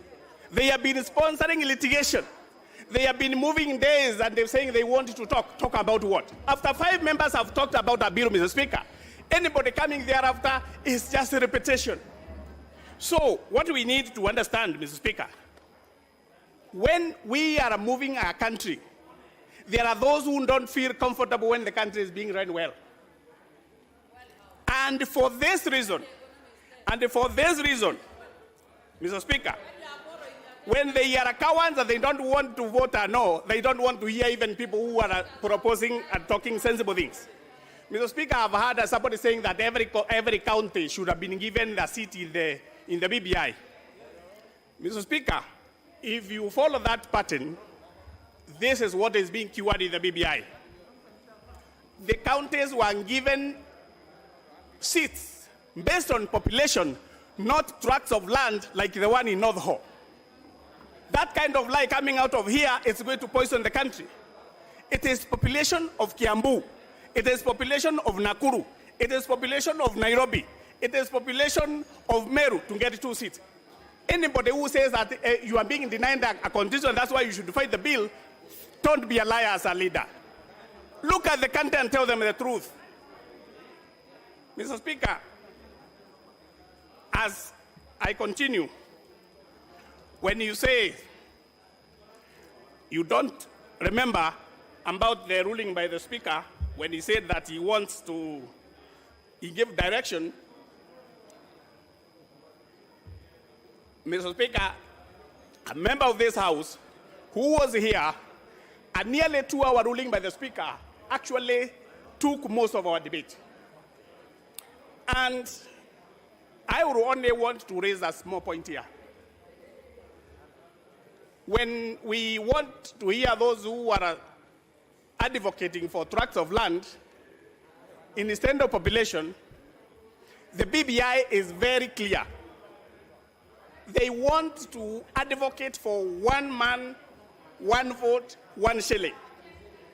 And it is for that reason you will find if we are to double the revenue or put from 15 to 35%, if you go to a county like Meru, they will move from 9 to 18 billion. If you go to Jandarua, it will be from 4 billion, 4.8 to 7 billion. Nyeri, 5.4 to 9.8. Nairobi, 15.9 to 31.5. Kirinyaga, 4.2 to 8.3. Muranga, 6.3 to 10.8. Nakuru, 10.7 today to 21 billion. Kiambu, 9.4 billion, 18.5.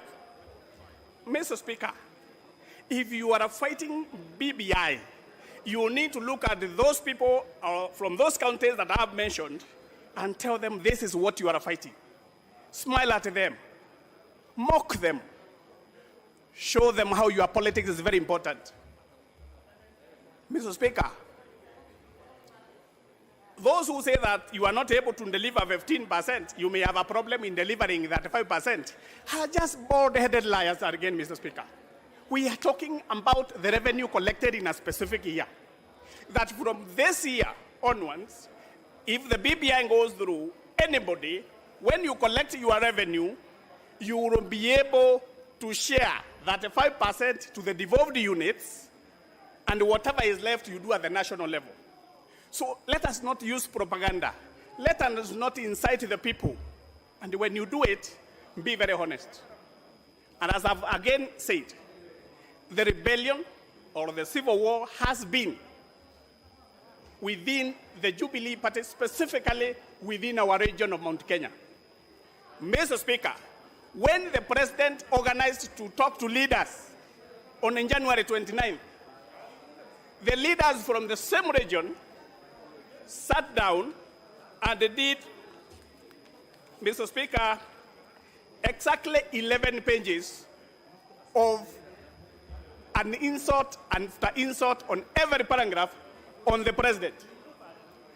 These are problems that we will need to handle in Mount Kenya after the BBI and during the BBI.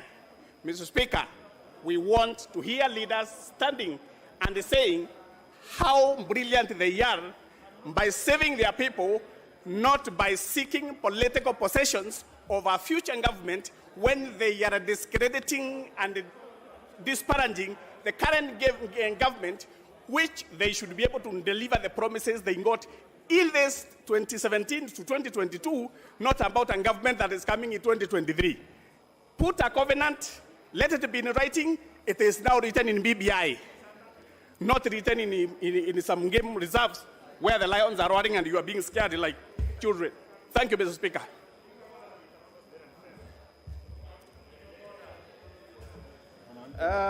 Shall we have Honorable Martin Owino?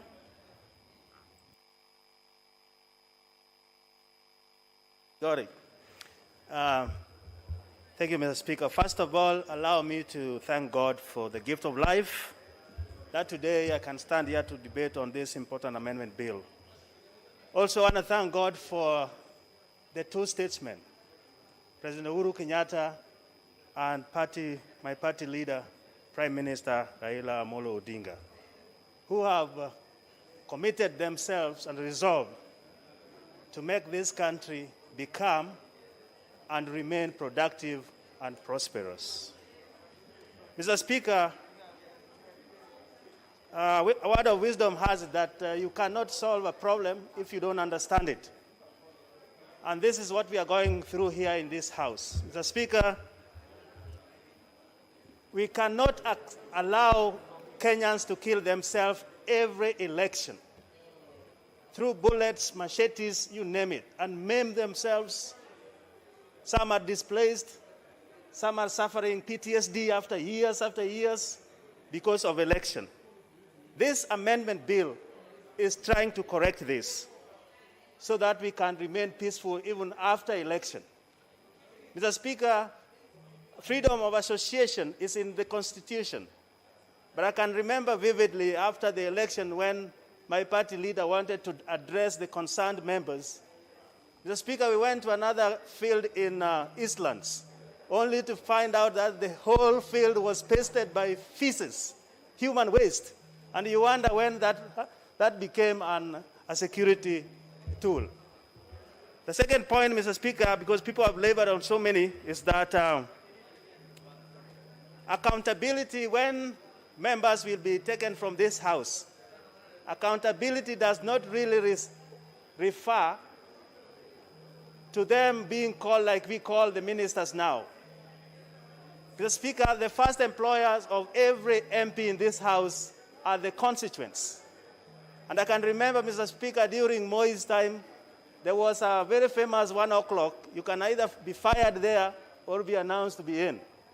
But members, if we were fired then, could come up and say, thank you, Mr. President. Because you stood with your conscience and did what was right, you thank the president, and you know very well that your employer still remains. Mr. Speaker, with the new constitution, that safety net was removed. And therefore, all the CSS and all the appointees are working at the whim of the presidency. And that kind of boldness went with that. So this House will bring back that sanity, and I know that will save a lot of resources. Because you're not afraid of, you can go back to your constituency and still stand with what you believe. I think that is very important. The third point, which will help us in accountability, Mr. Speaker, is that this House will have an empowered opposition wing to operate an office and also to stand tall to keep the government in check. That is missing now. We only use our committees, who sometimes call this CSS, they don't come, or will not come, send the CAS. It's a very frustrating moment to this House. Mr. Speaker, as I said, the problem, the time bomb, are youth in this country. This amendment is stating clearly that we are going to have a commission who will be addressing the priority setting for those youth, who will be addressing the career development and guidance so that when they finish school they can be employed. We'll be addressing also capacity building, but more so the entrepreneurship so that this youth can be guided to form businesses. And there is a moratorium on taxes, so they can only pay tax after 7 years. Mr. Speaker, the time for white-collar jobs are gone. For us to help our youth, we have to embrace skill-based training and also institutions in our rural facilities. Mr. Speaker, another important point that is mentioned in this bill is economy and shared prosperity. Mr. Speaker, as we talk in this House, there is a discrepancy in development between rural areas and urban development. Things are so skewed that other regions are more developed and others are not. We talk of highways, which is good for the national good, yes, but if I drive here nicely and the people of Ndewa cannot even remove their cane from the farms to the factory, how does that help our country? So this bill is this amendment bill, it will bring some bridge gaps between that. Mr. Speaker, we are talking of GDP. Sometimes we are very proud we are doing 5%, 6%. How does that translate into household income? Some people are very poor. Some people have nothing to eat. Mr. Speaker, they say Seychelles is the most prosperous country because apart from GDP, they also measure their economical gain in terms of wealth per household. I think that will be addressed here. But more so, we cannot afford a country where others have leftovers and others go empty. where others are sleeping in mansions, and others have no roof over their head. Others bath with hot water, drink cold water, and others travel miles for dirty water. Others have land chunks of land, and others are squatters. This is what this bill is going to cure, so that we can have inequality. Lastly, let me quote this great son of Kenyans, J.M. Kariuki. He said, that time nation was consisted of 10 millionaires and 10 millions of beggars. Now maybe it is. Honorable Constituency Kareb. Wait. Thank you, Mr. Speaker. I rise on behalf of the people of Soy constituency who sent me to this house and who are my employers to give my views on this constitutional amendment bill. Mr. Speaker, before I proceed, allow me to thank 3 O's, I'm calling them the 3 O's, who sat in the committee that came up with this bill: Otiende Amolo, Orengo, and Omugeni.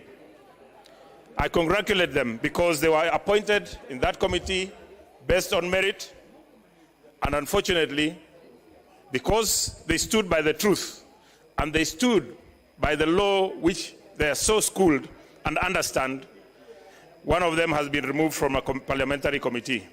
Mr. Speaker, this BBI bill is widely spoken about but very unpopular. There is a Swahili saying, and allow me, Mr. Speaker, to say, kizuri chajitembeza, kibaya chajiuza. Mr. Speaker, I am very uncomfortable debating this bill at the moment when we have more serious priorities as a country. Other nations are discussing how to vaccinate their populations. Other nations are discussing how to manufacture the vaccines. But we are the only country in the world in the midst of a pandemic that are discussing a change of the Constitution. Mr. Speaker, I am very reserved when I hear my colleagues and we calling this a popular initiative. Mr. Speaker, as an elected member from Uasin Gishu County, which is benefiting by getting 3 constituencies that we never asked for, because our views were not there. Mr. Speaker, there are members in this house who will vote yes, yet their counties are losing. And not because they accept that their counties lose, but because of the intimidation and coercion that is going on with this bill. Mr. Speaker, from where I sit, the views of the people of Uasin Gishu County were not collected in a popular manner. We normally, whenever, even during the 2010 Constitution, Mr. Speaker, when we were collecting views, they came to Eldoret Town Hall, where there were public address system. All the people who wanted to contribute, contributed. But this time they came and went to a hotel called Nobo and called those yes people, the robots who would go and just were choreographed to go and give the contributions that would favor the BBI. Mr. Speaker, this bill, and that is why I say I thank the 3 O's, because this bill has given observations, and they have stated on page 155 of the committee's report, paragraph 556, that this issue of additional constituencies is unconstitutional. Mr. Speaker, I have said, as Uasin Gishu County, we are benefiting. We are getting 3 constituencies, which we didn't ask of. But, Mr. Speaker, I do not want us as the people of Uasin Gishu to benefit on unconstitutional matters. We need to rectify this so that we move forward as a country. Mr. Speaker, I have seen, and it is evident, that there is a big hurry on this BBI debate. There is a big hurry to try and end this debate. Who is this who is in so much of a hurry that doesn't want us to speak to this report, Mr. Speaker? The Speaker made a ruling when I gave a preliminary objection that the debate shall go on so long as there are members desirous of contributing, Mr. Speaker. We have seen messages going around that they will be voting in the afternoon. Mr. Speaker, we shall not vote in the afternoon until all members have been heard, Mr. Speaker, because that is what the law says, Mr. Speaker. Mr. Speaker, we are at a moment in our country whereby we are at a moment in our country. Honorable Question. And I hope, Honorable Sotsi, I hope it's a point of order, not a point of argument. What is out of order? Mr. Speaker, I didn't want to interrupt my good friend Kositani, but you are aware the Speaker made a ruling on the issue of Constitution. Thank you, Mr. Speaker. I think you have realized... Let Honorable Osotsi finish. Honorable Kositani, just have a minute. Let's hear from Honorable Osotsi.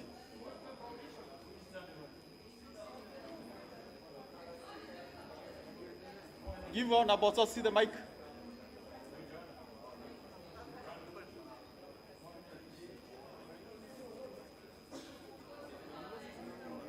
Mike, please. Mr. Speaker, I didn't want to interrupt my good friend Hostani, who is a former Secretary General of Jubilee, Deputy Secretary General. But you are aware the Speaker gave a ruling, comprehensive ruling, on the issue of constitutionality, and the Speaker said that a matter that appears to be unconstitutional, when it goes to a referendum and the people accept it, it becomes constitutional. So is it in order for Honorable Kositani to mislead this House on the issue of constitutionalities when the Speaker made a ruling? And Mr. Speaker, you need to be very clear. Members of Tanga who are engaging in irrelevancies. Order, Honorable Kositani. Order. Mr. Speaker. Order, Honorable Kositani. Mr. Speaker. Honorable Kositani, proceed. Mr. Speaker, proceed. You will give me back my 2 minutes, which have been interrupted. Honorable Sotsi, that was a bit of mischief. Thank you, Mr. Speaker. And I think it is good to remind, Mr. Speaker, it is good to let us know who Sotsi represents in this House, because I represent the people of Soy having been voted in. And nominated MPs should give respect to elected members of Parliament. Mr. Speaker, we have been told, and in this report, the report has been captured that 12 counties debated the correct report. We have 34 counties which had a report which had errors. And I want to congratulate the members of the County Assembly of Uasin Gishu County, where I come from, because they decided to abstain after seeing that this issue had errors. Mr. Speaker, what is the assurance that we are giving Kenyans that even after passing this bill, if it does pass, that we shall have the correct bill going to the referendum? And even after the referendum, that we shall have the correct bill being ascended into law so that it may be practiced in this country. Mr. Speaker, we have been told, and Mr. Speaker, I'm a member of the African Inland Church, whereby we do not tell lies. There are a lot of lies in this report, Mr. Speaker, in this bill. We are being told that this bill is going to cure electoral violence. Mr. Speaker, the single denominator of electoral violence has been we have had elections and then people dispute the results. Where in this bill has the issue of electoral violence been addressed, Mr. Speaker? We are being told, Mr. Speaker, that this bill is going to bring cohesiveness. Where does this bill, where is it mentioned about cohesiveness in this bill, Mr. Speaker?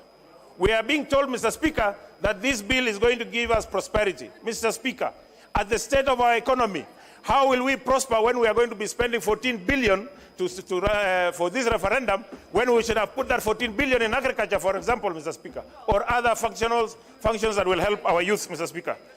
Mr. Speaker, I want to conclude by saying this, Mr. Speaker. We call upon our judiciary, and I would say that the introduction of the seat of the Ombudsman is going to interfere with the independence of the judiciary, and we as Kenyans, we must stand up and be able to stand for Kenyans. Finally, Mr. Speaker, the amendments on Article 230 will remove the constitutional mandate for the Parliamentary Service Commission, the Teacher Service Commission, the Judicial Service. Honorable Sosion Wilson. Yes, you have been very, Honorable Sosion, Honorable Dual, you have been very persistent. What is it? I noted you are very persistent. Thank you, Mr. Speaker. please. Yeah, thank you, Mr. Speaker. I don't know whether it escaped your attention, but I wanted to draw to your attention that Honorable Constituency remained standing throughout the time while Honorable Osotsi was raising a point of order. Is that in order, No, Honorable Speaker? It is not in order, Honorable Constituency, although that has left the station, but I needed it to go on now record. is well informed. Honorable Sosion, please proceed. It had to go on record. He's still on his feet again. No, it had to go on record. Thank you, Honorable Speaker. I rise to support the Kenya Constitutional Bill that is before this House, cognizant of the fact that this is a bill that will go to the referendum for the people of Kenya to take a decision through the vote. Mr. Speaker, there have been a lot of divergent feelings and even very emotional feelings about this process. But I wish to say, Mr. Speaker, this is normal. Those who hold divergent opinions about this bill at this very moment, of course, they are entitled for now. But I would wish to say, Honorable Speaker, situations change.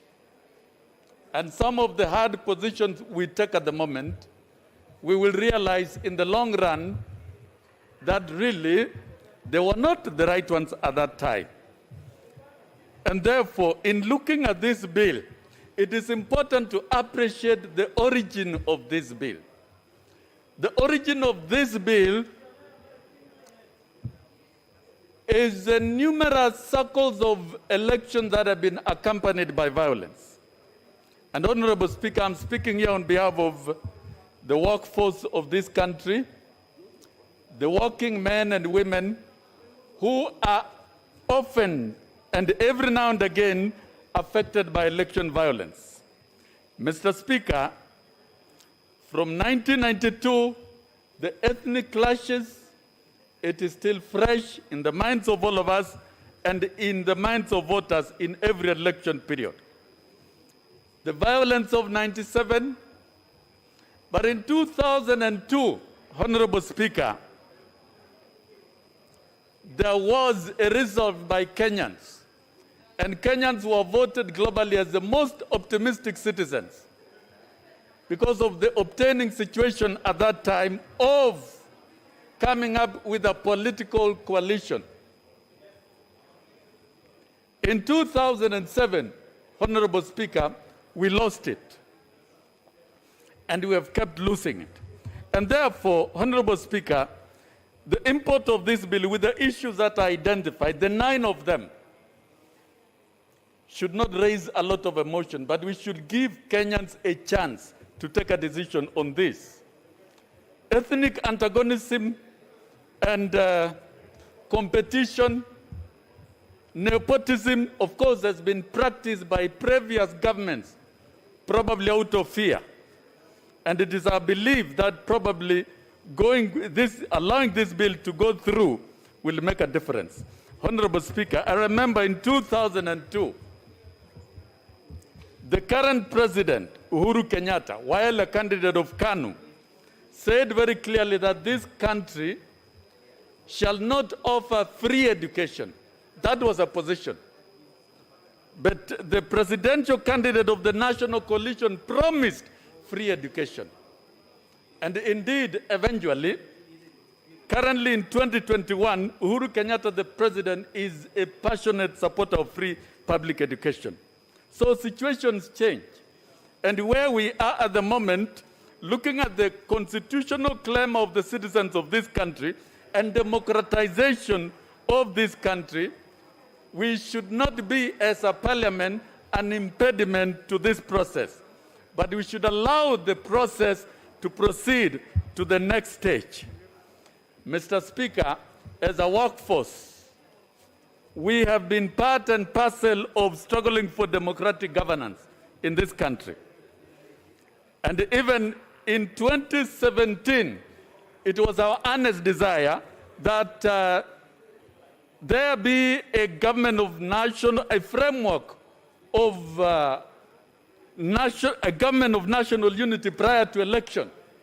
And as you have seen from figures, in 2007, the economy slumped from 7% to 1.6. That means job losses, and that means lives lost. And in 2007, Honorable Speaker, after the elections, I had an opportunity of visiting, together with my union, the IDPs in Nakuru and in Eldoret. It is not something that we would wish to see again in this country. And therefore, Mr. Speaker, as a labor movement, we are cognizant that a lot of benefits and gains in this bill that will stabilize the country and that will guarantee peaceful elections, stable economy, steady economy. Kenya would be a middle-income country now, and a country that would be so robust with an assurance of jobs, with an assurance of good environment for businesses, if we tackle the issue of elections, if we tackle the issue of violence, if we tackle the issue of corruption. The 9 issues that have been placed before us by the leaders of this country should be a covenant and a commitment that must be implemented once this bill is passed.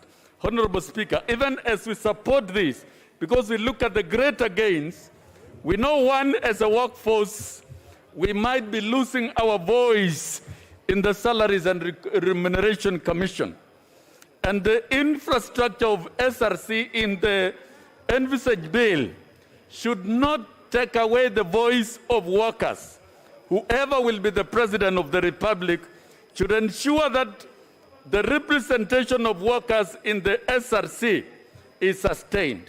As workers, we are losing the slot of nomination in the National Assembly. And it is our belief that moving forward, we should still be able, as a country, to ensure that workers are represented through other avenues. Mr. Speaker, we even contemplated to have membership of constituent representative in the Teacher Service Commission, but this should be captured in the statute. It is our belief that the parliamentary system, the hybrid model.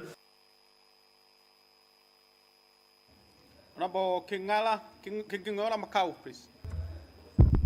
Thank you, Mr. Speaker. I have been waiting for this chance for long. Mr. Speaker, from the onset, let me say that I am supporting this BBI. Why? Mr. Speaker, if you look at the journey, from the time the handshake took place between Honorable Raila Amolo Odinga and Uhuru Muigai Kenyatta, Mr. Speaker, the economy of this country has improved somehow until when COVID struck. Mr. Speaker, from the 27th of March, some of us were in the streets of Nairobi fighting for democracy, fighting for rights. Mr. Speaker, this BBI is going to be the savior, the redeemer of the marginalized. And when I speak here, Mr. Speaker, I'm speaking like many people who are saying that they are speaking on behalf of their people. Yes, indeed, I'm speaking on behalf of Mavoko people and Machakos County at large. Mr. Speaker, it is very easy for us to understand. And in fact, more reason why I'm wondering, the opponents of BBI are saying this is not without public participation. Mr. Speaker, this is a popular initiative. Mr. Speaker, there are some communities, when their leaders speak, they say they don't want to read anymore. Mr. Speaker, in addition to Raila and Uhuru coming together, my party leaders, Dr. Stephen Kalonzo Musyoka, together with Musalia Mudavadi, together with Gideon Moi, together with Wetangula, came together and warmed this relationship that BBI is going to sail through and going to help people. Mr. Speaker, why am I speaking about this? In very many times, this country, the national cake, has been divided through units. Mr. Speaker, when I look at the BBI, it is coming here, and I have seen in Mavoko, for example, in Machakos County, yes, maybe we have gotten some more constituencies. That is the only way, Mr. Speaker, we are going to ensure that there is equity. Mr. Speaker, when I look at my constituency, Mavoko County, sub-county, Mr. Speaker, I have more than 500,000 people. And I am receiving the same CDF with someone who has 50, 60,000 people. This is a time, Mr. Speaker, when I look at this BBI giving me an extra constituency. Mr. Speaker, I feel there will be adequate representation. So, Mr. Speaker, again, you know, I heard somebody speak of Kakamega, Kiambu. Indeed, those were the beneficiaries of the then colonial divisions. Mr. Speaker, today, if every ward in Machakos County is going to get a development fund, that means there will be development streaming down to Common Mwananchi, where roads were not there. Today, I'm an embarrassed person, Mr. Speaker. I bound Nairobi here. When you go to Syokimau, there is only one tarmac road. Mr. Speaker, with increased revenues to the counties, it means those people who live in Machakos County and Mavoko will now benefit through developments. Mr. Speaker, I also pride that in this House, I represent more than 50 members of Parliament who live in my constituency. And I think, members, it is high time I requested you, if you want us to have more development, your Kera monies now, you should donate to me so that I make those roads for you. So when I hear people here, when I hear members here, Mr. Speaker, saying that the BBI is not a good thing, then I don't understand, Mr. Speaker. Mr. Speaker, Machakos County will get 35% of the last audited accounts. Mr. Speaker, if we have walked this journey of 15%, how about 35%? Mr. Speaker, you know, this should not be a political debate. I know there are opponents and proponents, and now I speak for the proponents. Mr. Speaker, when you look at clause 3, I have seen what BBI wants to cure. The SMEs, Mr. Speaker, now they will be funded through the government, and it's anchored in the Constitution. Mr. Speaker, I have heard people saying that the word fund won't be there. It has been shown that it's going to be anchored in the Constitution. Mr. Speaker, time is gone when governors were mistreating MCAs who don't sing to their tune. With this introduction of the word fund, Mr. Speaker, MCAs will be doing development, not necessarily being puppets of the governor. So, Mr. Speaker, I think it is important for this House, for us to reason, mostly for people who come from marginalized areas, those that have never had this national cake being distributed equally. So, Mr. Speaker, when I look at it, and indeed it goes ahead, Kenya now will be able to deepen and widen the regional integration. And it is anchored in the Constitution. Mr. Speaker, I urge members, I urge the opponents of BBI to be sober. Think through this document. We pass it. And this Constitution has been there since 2010. For 10 years, we have seen what it has done.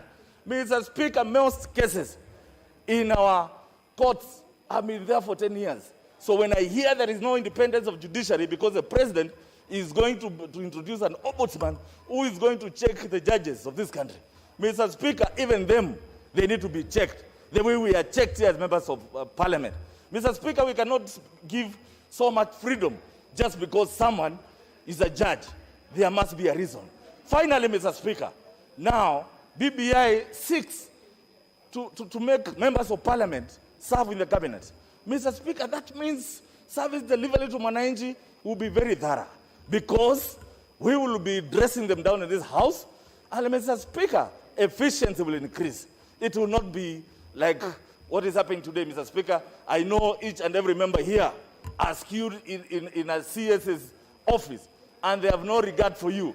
They only have regard for one person, the appointing authority. So, Mr. Speaker, we should support this BBI like yesterday, because I know with it, Kalonzo is going to be the president of this country, and the least, maybe a prime minister. Thank you, Mr. Speaker. I support. Thank you. Jawab Honorable Chachu.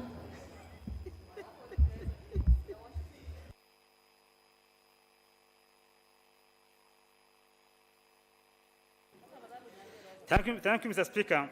The Speaker, I rise to support the Constitutional Amendment of Kenya Amendment Bill 2020. This is a constitutional amendment. Mr. Speaker, this is a constitutional moment. This is the first time as the House of Parliament we are debating a bill through a popular initiative. Mr. Speaker, everything considered, or literally considered, this bill is a good bill, and Mr. Speaker, sir, it will really enable this country to grow to greater heights. Mr. Speaker, there are critical issues that this bill tries to resolve. Among others, Mr. Speaker, sir, is the issue of divisive politics. It promotes gender equity and governance. It strengthens the structure of devolution. It increases funding to our devolved units. It enables sharing of power, which promotes national unity and cohesion. Mr. Speaker, sir, it further strengthens accountability in our public resources and enables us to fight the enduring culture of corruption. Mr. Speaker, sir, Article 11A on economy and shared prosperity anchors the aspiration of the new economic model based on value creation. It further provides equitable opportunity for all the people, promotes industrialization, and supports small and micro enterprise development. Mr. Speaker, sir, on the issue of national cohesion and inclusivity, Mr. Speaker, sir, this bill tries to unite Kenyans and enables us to be more inclusive as a society. Mr. Speaker, sir, we are a very diverse society, and we should celebrate our diversity and enable further inclusion. Mr. Speaker, sir, we still recall the election violence of 2007-2008 when we almost lost this nation called Kenya. Mr. Speaker, sir, even then, in 2008, it is the 10th Parliament, of which I was a member, which amended the Constitution and enabled the National Code to become a reality. So, Speaker, sir, during the period of National Code, we had relative peace, our economy prospered, and most profoundly, we ushered a new constitutional order by promulgating the 2010 Constitution. So, Speaker, sir, this was after decades of struggles for new constitution in Kenya. So, Speaker, sir, this Constitution enabled us to have relative peace. It enabled us to even manage our electoral disputes through Supreme Court, an institution established by 2010 Constitution. So, Speaker, sir, in the past, we used to sort out our disputes through by killing each other in the streets and through other modes of election violence. So, Speaker, sir, on equitable share for counties, the Speaker, sir, clause 50 of the bill proposes to amend Article 203 on equitable share and other financial laws. The amendment increases the money percentage allocated to county governments from current 15 to 35%. Honorable Chachu, I guess you're not reading word for word. You are referring to your notes. Mr. Speaker, sir, the increased allocation will strengthen further devolution and ensure good governance in our counties. Mr. Speaker, sir, however, I have a serious problem with the issue of capping principle, which states, Mr. Speaker, sir, I quote, the average amount of money allocated per person to a county with the highest allocation does not exceed 3 times the average amount per person allocated to a county with the lowest allocation. So, Speaker, sir, this is a deliberate design in this Constitution to marginalize poor countries, which have been very poor and historically so, such as Mandera, Marsabit, Lamu, Isolo, among others, as they are considered to be getting more share of equitable share as per the current Constitution. Mr. Speaker, sir, on issue of representation, this bill seeks to amend Chapter 7 of the Constitution on representation of the people. The goal is to enhance equity, transparency, fairness, and fairness of the electoral process. Mr. Speaker, sir, the amendment is largely biased on one man, one vote principle, and it's biased and discriminative to Kenyans from vast constituencies like Northern, where I come from. Mr. Speaker, sir, these Kenyans, like other Kenyans, deserve fair and effective representation. Access to effective representation means having reliable means of communication and access to their representative. Mr. Speaker, sir, for a vast constituency such as Northern, with 38,953 square kilometers, with a diameter of 800 kilometers, Mr. Speaker, sir, the principle of one man, one vote, without considering other parameters such as land mass and a means of communication, is extremely unfair and denies these Kenyans effective representation. Mr. Speaker, sir, this amendment, which increases the number of constituencies from 290 to 360, denies the people of Northern fair representation. In terms of land mass, Mr. Speaker, sir, Northern covers 7% of Kenya's land mass. Marsabit County covers 25% of Kenya's land mass. Mr. Speaker, sir, Northern constituency is larger than 4 former provinces of Western, Nyanza, Central, and 7 Nairobis combined. Mr. Speaker, sir, once this bill is ratified by Kenyans through referendum, these 4 provinces, Mr. Speaker, sir, will have 156 constituencies, represented by 156 MPs, while Northern will still only have 1, having gained 30 more constituencies. Mr. Speaker, sir, allow me to make a case using Nairobi. Mr. Speaker, sir, in 1998, Nairobi had 8 constituencies. Marsabit had only 4. In 2013, Nairobi constituencies increased to 17. Marsabit remained at 4. Mr. Speaker, sir, in 2022, once this bill goes through, Nairobi will have 29 constituencies, while Marsabit remain with only 4. Mr. Speaker, in the last, from 1988 to 2022, Nairobi constituency will have increased the constituency from 8 to 29, yet Marsabit will barely have 4. Mr. Speaker, sir, since 1963, at independence, 15 years ago, Marsabit County got only 1 constituency. That is 1998, when SAC was carved out of North Hall, what was then called Marsabit North Constituency. Mr. Speaker, sir, the whole principle of equality of vote, which is based on one parameter, which is population quota, is very discriminative and denies partial proprietary Kenyans fair representation.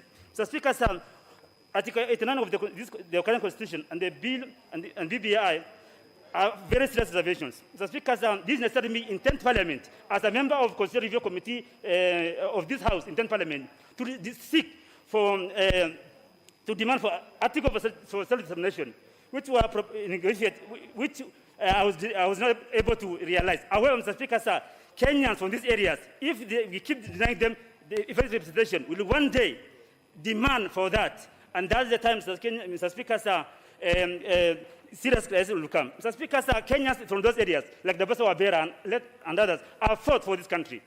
Fought through the secession movement when wanted to succeed.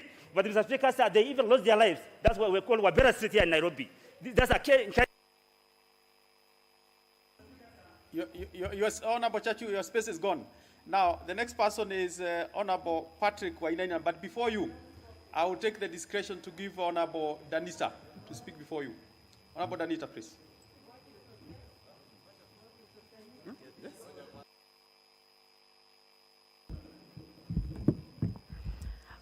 Mr. Speaker, sir, I want to thank you for the opportunity to offer my unequivocal support to the Constitution of Kenya Amendment Bill 2020.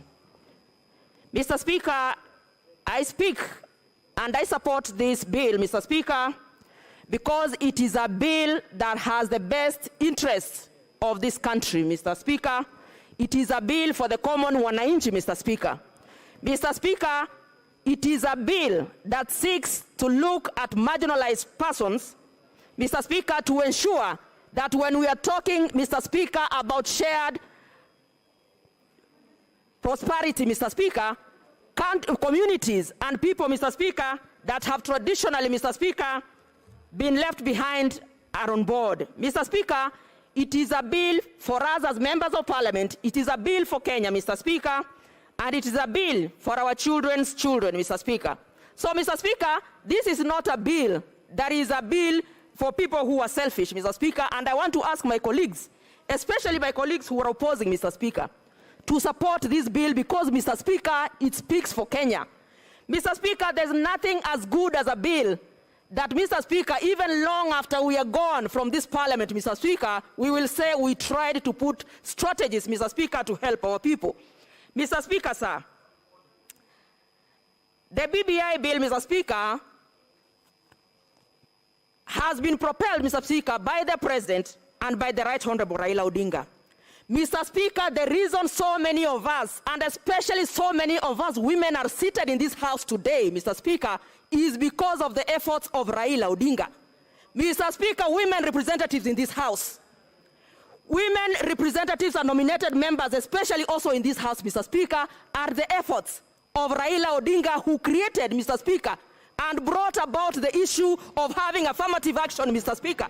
And that is why we are here as women of this country. Marginalized women, Mr. Speaker. Women of modest means, Mr. Speaker, who could otherwise not be anywhere. So I feel funny, Mr. Speaker, when I say women who have come here are opposing a situation where the Right Honorable Raila Odinga has gone beyond looking at us and looking at Kenya, Mr. Speaker, now.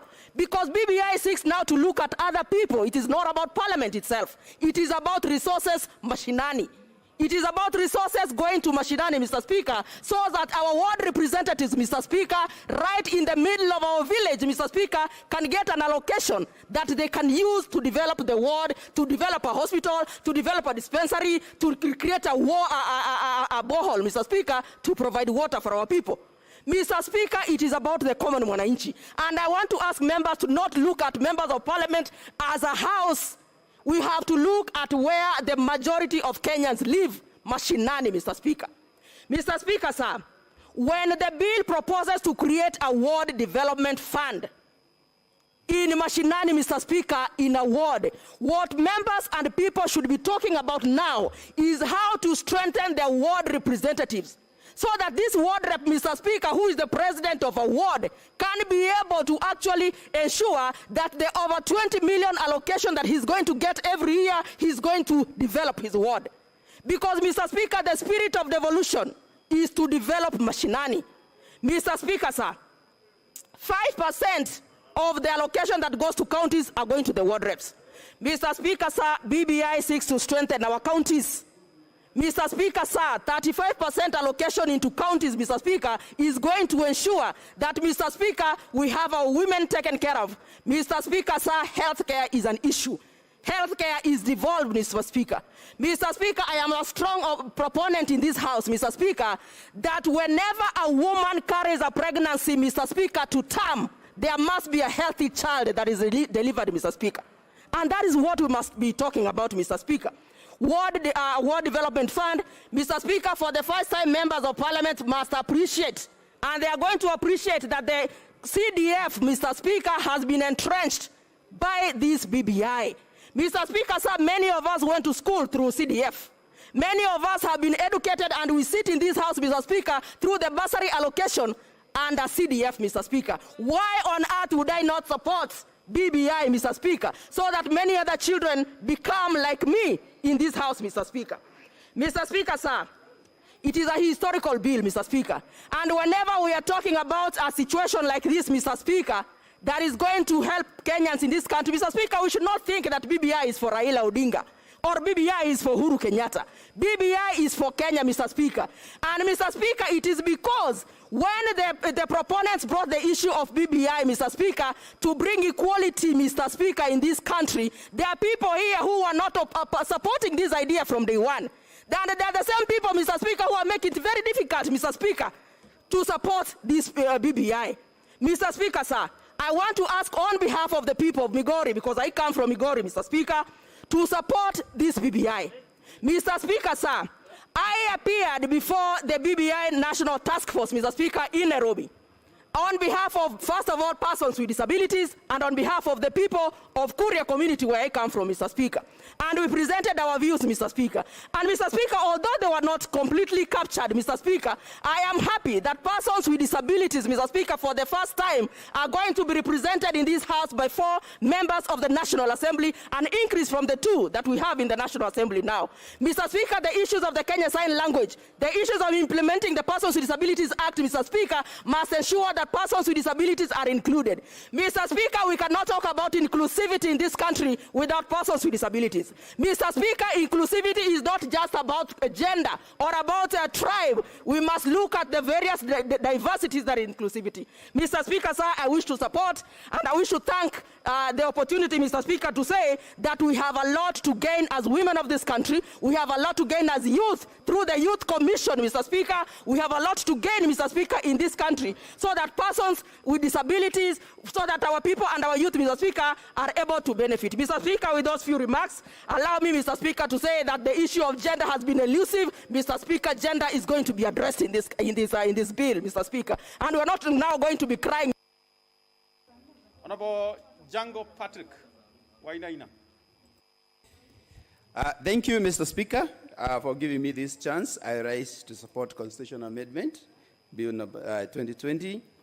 And I also want to state that I'm an independent member of Parliament, and I've been given this chance by my good people of Vika. So I wish to prosecute this bill very independently. I am also aware of how much interest this constitutional movement has generated among Kenyans. So it is time to tell them the truth. Mr. Speaker, the most significant change in this bill is devolvement of resources to Wanjiku.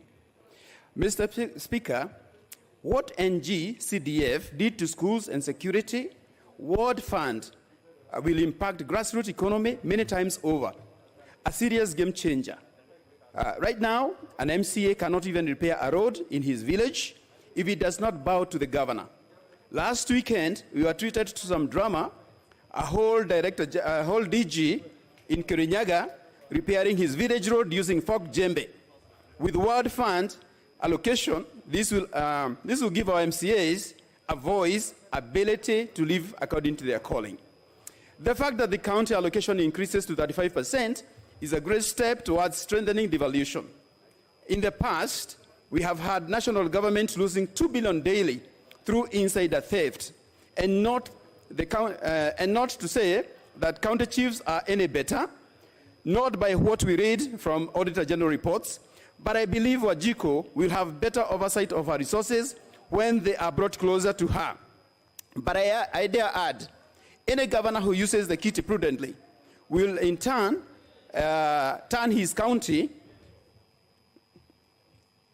prudently will turn his or her county into second world in one term, reducing unemployment rate to a mere 10%. Yes, this can happen, but it is high time that our leaders stop this, what we call the living culture. It is repressive, it is retrogressive, to say the least. What Honorable Mr. 001, what is out of order now? What is that, Speaker? Honorable Speaker. Honorable Jango, please have your seat. Honorable Sankok, what is it? Honorable Speaker, according to our standing orders, we should be contributing without reading. Some of these notes will have been written by strangers out of this house. So, Honorable Speaker, you should be... Who is reading? He is reading, Honorable Speaker, this. Honorable Wainena. He's just reading directly. Yeah, Honorable Jango, you can only refer the notes, not read word for word, but you are attributed to refer to your notes. Thank you, Mr. Speaker. I got my notes. I'm not reading my notes. I'm only referring to the points that I believe it is allowed to do that in this House. Mr. Speaker, Mr. Speaker, the additional extra constituencies that you are getting, I really want to say that this House has been misled by Honorable Duale, saying that we are going to, Kiambu County is going to have 13 extra constituencies, which is wrong. Kiambu County is getting only 6 extra constituencies, but I also want to say, by additional of these constituencies, Thika constituency has a bursary kit of 25 million with 10,000 applications. With those applications, I'm only able to give my people only about 2,000 shillings.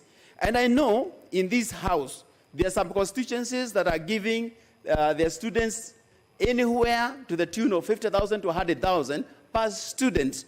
So my question is, where is the fairness in all this? Mr. Speaker, I want to say that these constituencies that are being given the least amount of money are the constituencies that produce the biggest amount of taxes. So this is a cow that has been producing milk, but if we are not careful, one day it will produce water instead of milk. Mr. Speaker, sir, let me say I'm very, very pretty excited because of the change that has come in the National Assembly, that members of National Assembly can sit in the cabinet. And I want to pick an example and say that for the longest, this relationship between MPs and the cabinet secretaries has really gone to the lowest level. And I'll give you an example. Even when a cabinet secretary is visiting my constituency in Thika, they make sure that they do not inform me for whatever reason. And I find that I take offense in that when they come, I know one CS, I don't want to mention names, but this CS, he comes to my constituency, gives those instructions, do not let the member of parliament know. He comes to a school that I have used 4.5 million to develop, just to bring data desks worth of 60,000 shillings. And even then, it's a big shame indeed. And even then, when they bring these desks, he comes with fuel guzzlers that are costing this government 300,000 shillings. And then this CS has got the guts to tell my people, do not call your area MP. So I just read one mischief there. This person does not want to be oversighted by the area MP. And having these people sit in our house here, we can be able to ask the hard questions. We expect good answers. So I think this will be a very, very good change coming with this amendment. Mr. Speaker, I would just call that Madaro Dogo Dogo because it's not helping me, it's not helping him, it's not helping the people of Thika, it's not helping the Kenyans. Mr. Speaker, sir, I want to use these extra minutes that I have just to very quickly say that any document of this sort, it could be having very good things, it could be having some bad things. There are some things in BBI that I totally do not support. There are some things, the bloated parliament, I do not support. I also do not believe, I totally don't believe that we are going to have any cohesion at the top. All our communities, 42 of them, I don't think by appointing 3 people at the top, I don't see how it's going to bring peace. I don't see how it's going to support anybody here in terms of integration. So I still want to say that by and large, this document has hit 80% of our expectations. So I would really recommend that let us bring money down to Wanjiko. Mr. Speaker, sir, a very quick one before I want to use this final minute that I have to say that I would remind our government that COVID-19 is really hitting. We have not done much. I know countries like Israel, I know a country like Botswana, who are almost having herd immunity because they did the right thing. They talked to the pharmaceuticals, they've got the vaccinations. So what I would want to ask my government, let us think out of the box. There are people who can be able to pay for vaccinations, they can pay. Let the government bother with the people who cannot pay. Let us do this inside 3 months. We can vaccinate our people inside 3 months. We can open our economy today. What are we waiting for? God bless Kenya. Honorable Manje.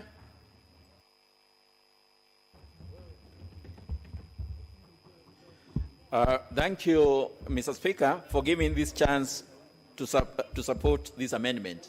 So I want to say from the word go that I support this constitutional amendment 2020 and say it brings us to what we are supposed to be doing as Kenyans. We should make sure that we make Kenyans live together. By the introduction of these ethos in our constitution, I think it is like reminding ourselves what we are supposed to do as a country to live together. Mr. Speaker, I feel as Kenyans we should share our resources together equitably. We should feel together as Kenyans, just like the way our forefathers sat together and created a country called Kenya. We should make sure that it works using whichever method. And I think this idea of trying to change in the Constitution, I think, is the right way to go. Mr. Speaker, also, we should make sure that we pay taxes together as Kenyans, not some people paying and others enjoying. And that's why I think the introduction of Clause 18A to remind us our responsibility is coming in handy at this particular point. Mr. Speaker, also, we should respect the rule of law together if we want to make a nation that we are proud of. Then we have to make sure that we grow together as a country and also celebrate together.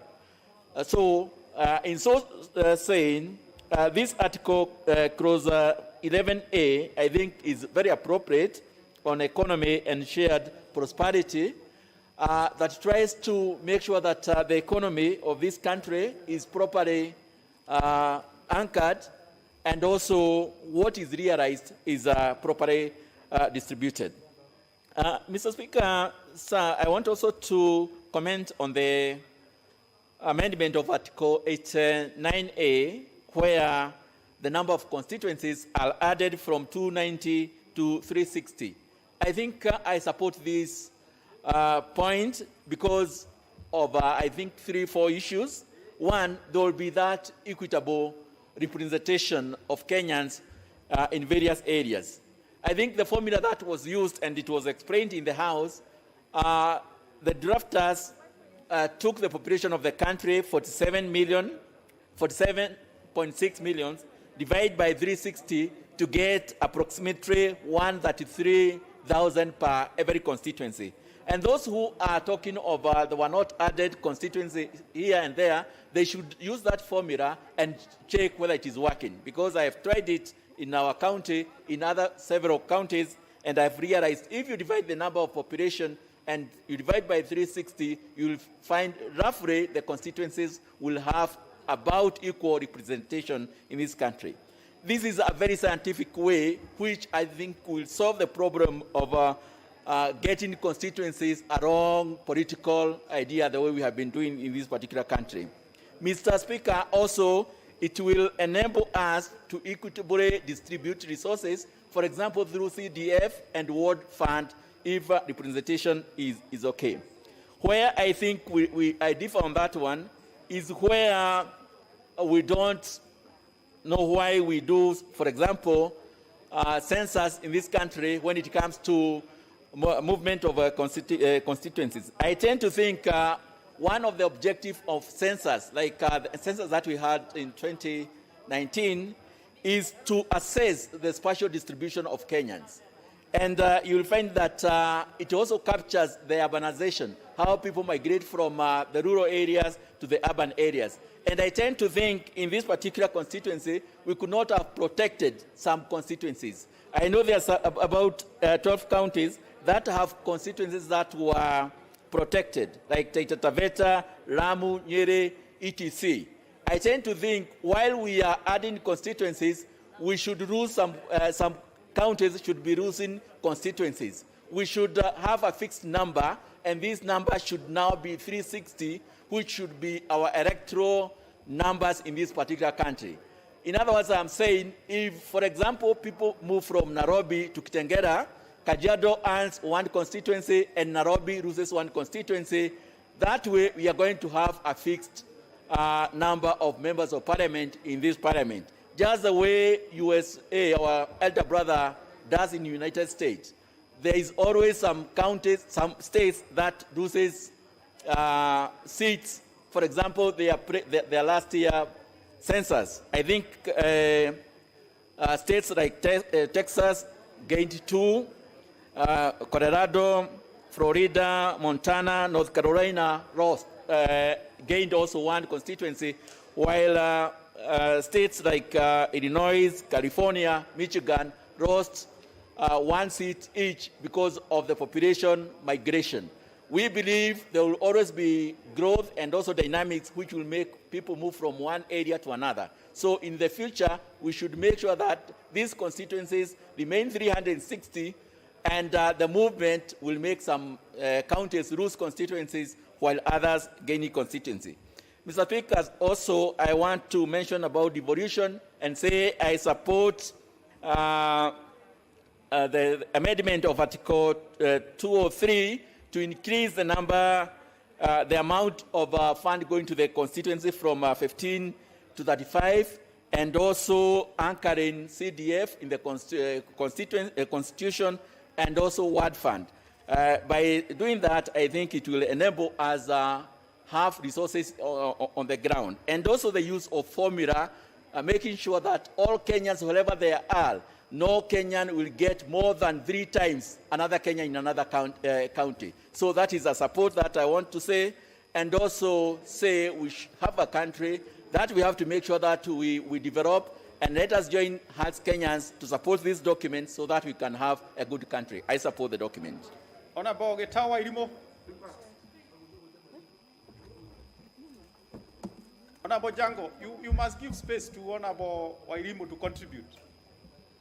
Don't over-engage her on that conversation. Thank you, Honorable Speaker, for giving me this opportunity to air my views on 2020 Constitutional Amendment Bill. On the onset, Honorable Speaker, I oppose this bill with reasons.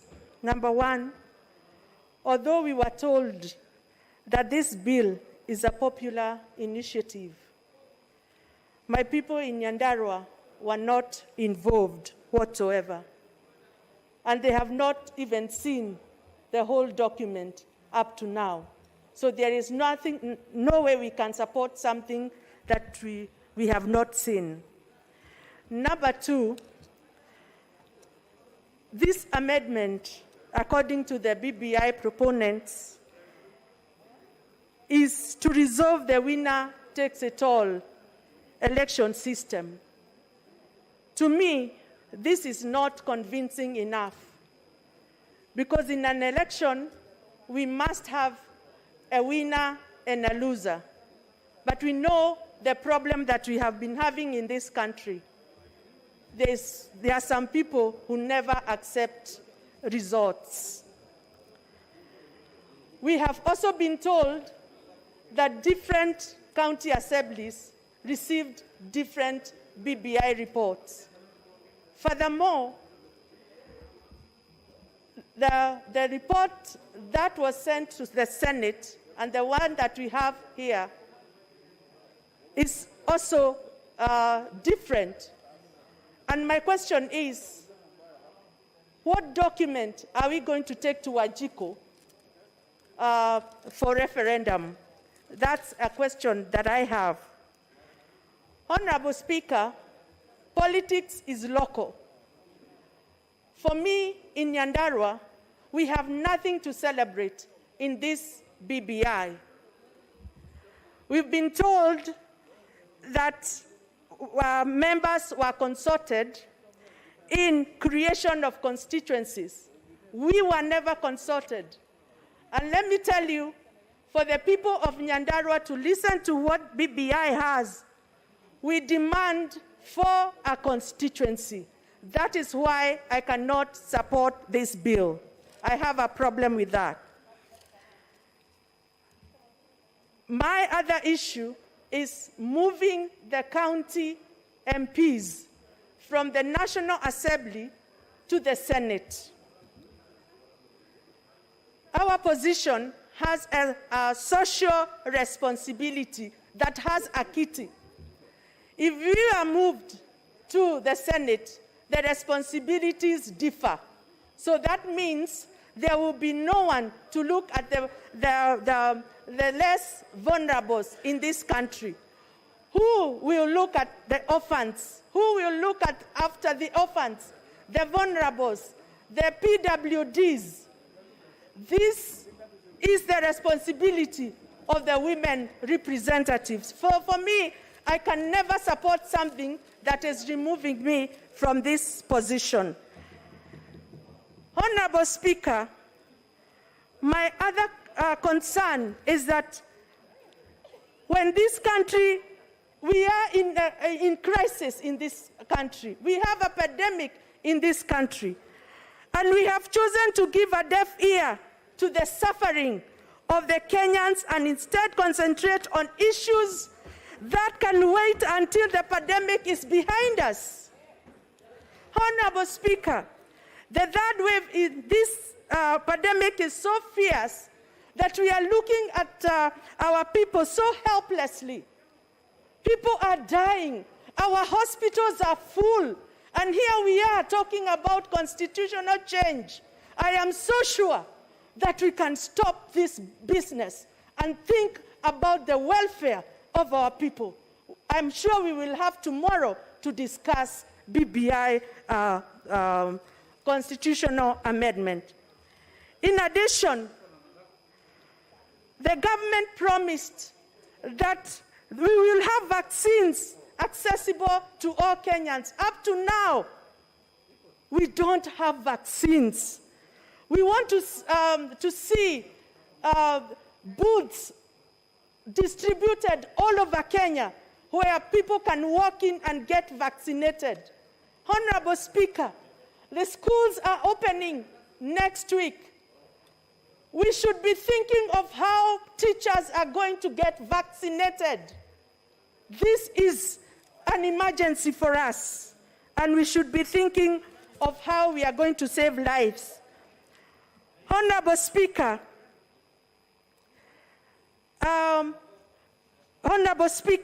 in today's paper, I was shocked to see that the CS Finance is planning to add 16% to bread.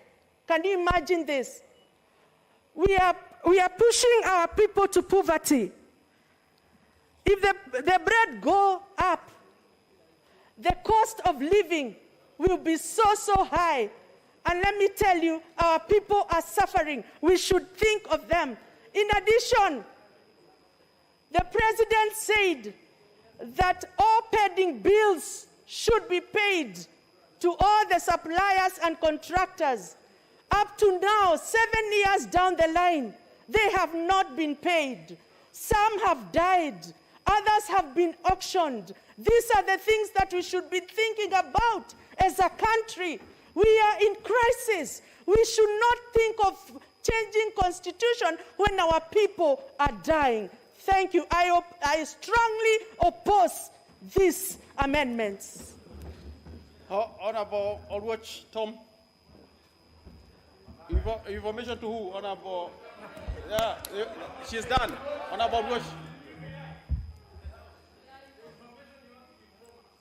Thank you very much, Honorable Speaker, and allow me to also add my support, unequivocal support, and those of my constituents. And let me begin by saying, this Honorable Speaker, that sometimes we do not appreciate the magnitude of the handshake and the weight of it at the steps of Harambee House on the 3rd of March 2 years ago. There are those who have said that this is not a popular initiative, it is an initiative by two people. Honorable Speaker, when that handshake was made at the steps of Harambee House, on one side of the hand was some 6+ million votes of President Uhuru Muigai Kenyatta. On the other side of that handshake, or of that hand, was 6+ million votes of His Excellency Raila Amolo Odinga. You add that, Your Excellency, to the 4 million votes that appended their signature to the BBI, you find, Mr. Speaker, that you have a total of over 16 million Kenyans behind this. So we need to dispel from the very beginning this notion that has been touted that this is an initiative of two people. It is not. Behind those two hands are over 16 million votes, including the 4 million that appended their signature to this. Honorable Speaker, I was reminded as I was driving here this morning, the words of the late President of the United States, Barack Hussein Obama, at his first inauguration when he said, every so often, there comes a time in the history of a people, there comes a time that every generation finds in their time a situation in which history wants to turn. The question, Mr. Speaker, is on which side of history are you going to be? I am also... Honorable, why are you too agitated? What is leading out of order? No, the late president. I'm shocked, Mr. Speaker, when somebody states that the late President of the United States of America, Mr. Obama is still alive. I wish he expunged from the Hansard and apologize to the family of Obama. That must have been a grave... I didn't hear that, but if he did, then that I'm sure is an oversight. I'm sure he can clarify and correct that. Thank you, Honorable Speaker, and the honorable members' correction is accepted. The words intended was former President of the United States, and the former President, allow me to rephrase again, said that every so often there comes a time in the generation of our people, that moment when history wants to turn. And he posed that question, which then I pose to us today as Parliament and as a nation, that on which side of history do you want to be? Mr. President, as I spoke of the more than 16 million people that are behind this handshake, I want to offer, Mr. Speaker, a right of reply on behalf of myself and these many people to a few misconceptions that have been peddled. One of them by Honorable Duale, the Member of Parliament for Garissa. Mr. Speaker, let us remind ourselves that there are people who oppose this constitution, the very constitution that was the reason why one person was the very first majority leader post-2010. The very same constitution that was opposed by the people who then became the very first beneficiary of the office of the Deputy President.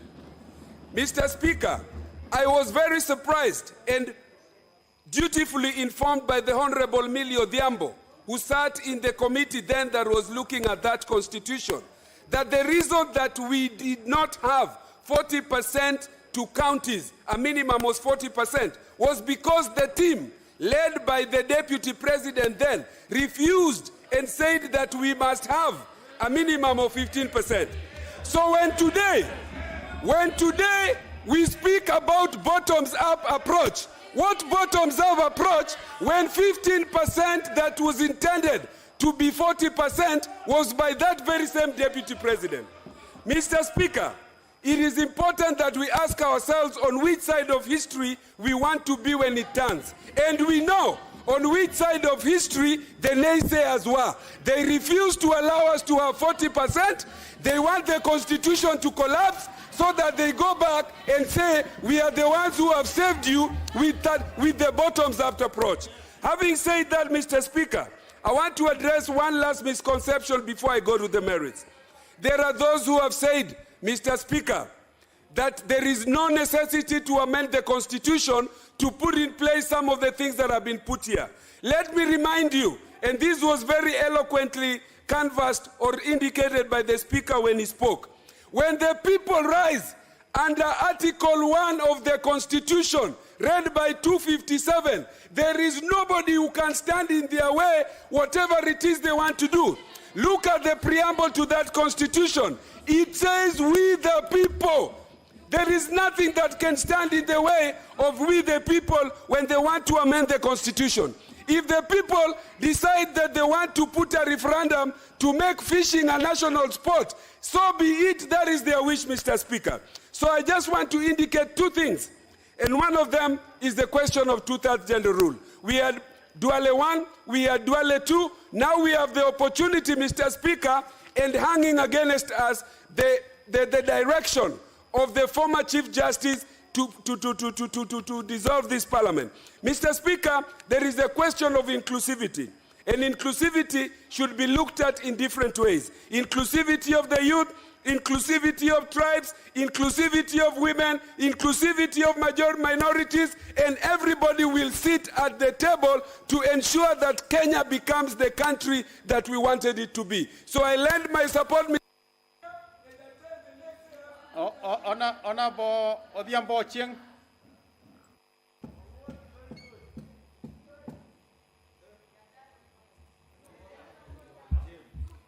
Mr. Speaker, sir, thank you for granting me this opportunity to contribute to this debate on this historic bill.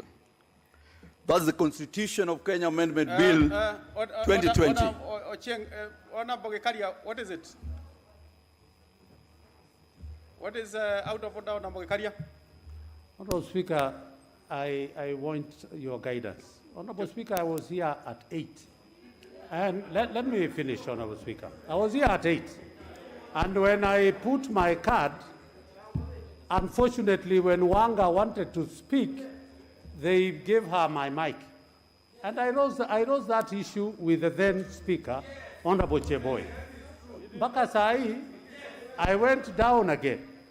A second time, I put my card in. Again, I am Honorable Speaker. Honorable Speaker had ruled that I will remain at the number I was, because it's not my mistake.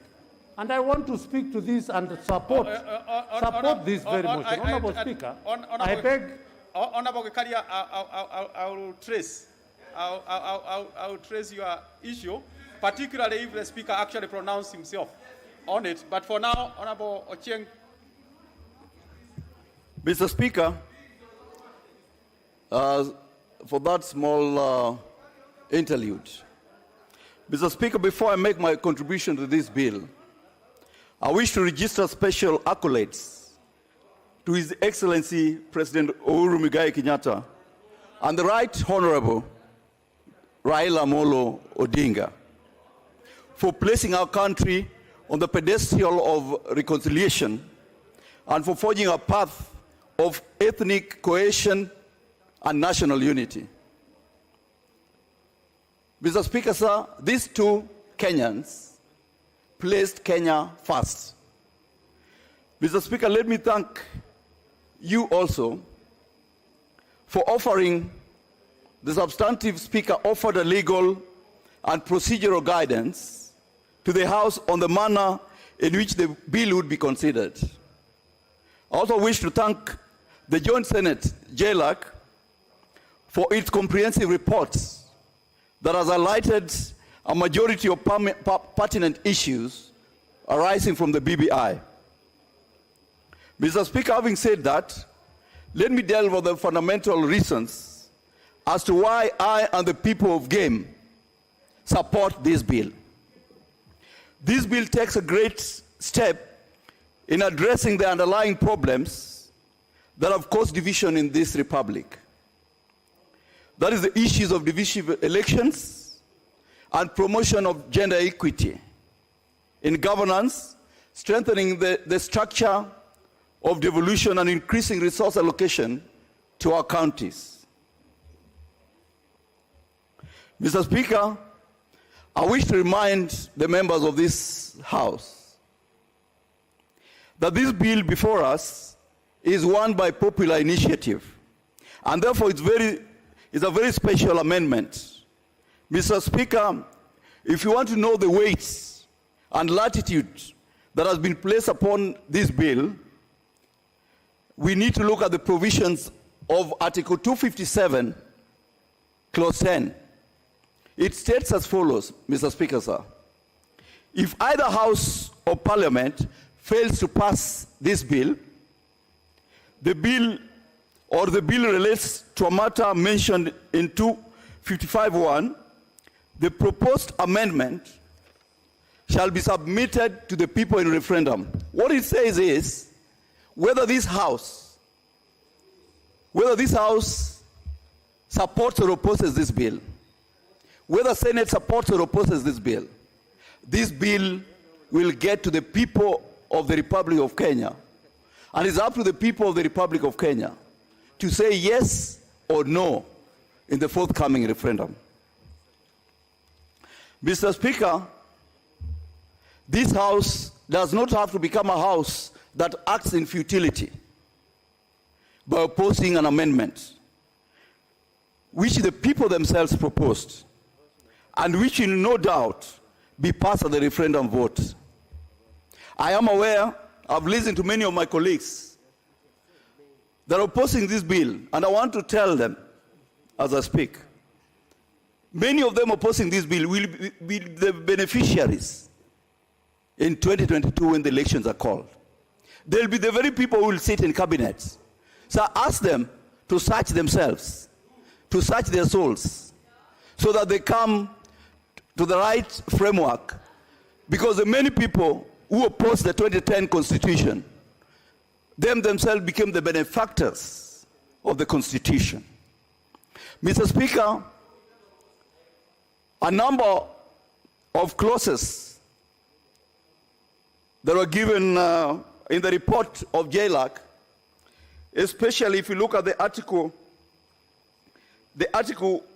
clause 67 of the bill, which proposes Article 247 on the National Police Service. It sees a situation where we can harmonize certain functions within the Commission with the function of centrality of command by the Inspector of the National Police. Mr. Speaker, my heart goes out. If you had a central command, my heart goes out to one member of my constituency, Javan, who was murdered last night. If we had an efficient police system, Javan, who is a great footballer from Gombe in Game, would never have died. Mr. Speaker, I support this bill because this bill will anchor the CDF and the World Development Fund in the Constitution of the Republic of Kenya. And if you have a row governor in the county who may not want the Ward Development Fund, once we have mainstreamed this, the Ward Development Fund in the bill, the governor will have no opportunity to remove it. Even though what has been given to the ward reps is a meager 2%, is a meager 5%, I believe that in the years to come, the generations after us will have an opportunity to build on what you have done, what we'll be doing today. Mr. Speaker, I'm also glad that Clause 16 proposes to create the office of the official opposition leader. And I can see many members there are practicing that role. I'm glad that when that position is created, we'll see them occupy that position with a lot of grace. Mr. Speaker, sir, Clause 28 also creates the position of Prime Minister. This will ensure that there's inclusivity in governance in this republic.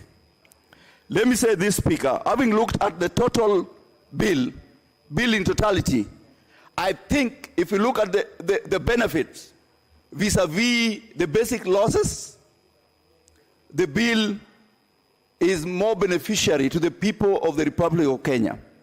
Our generation, which we stand by here today, if we don't pass this bill, will be taken to the dustbins of. Number 2, Mchebet.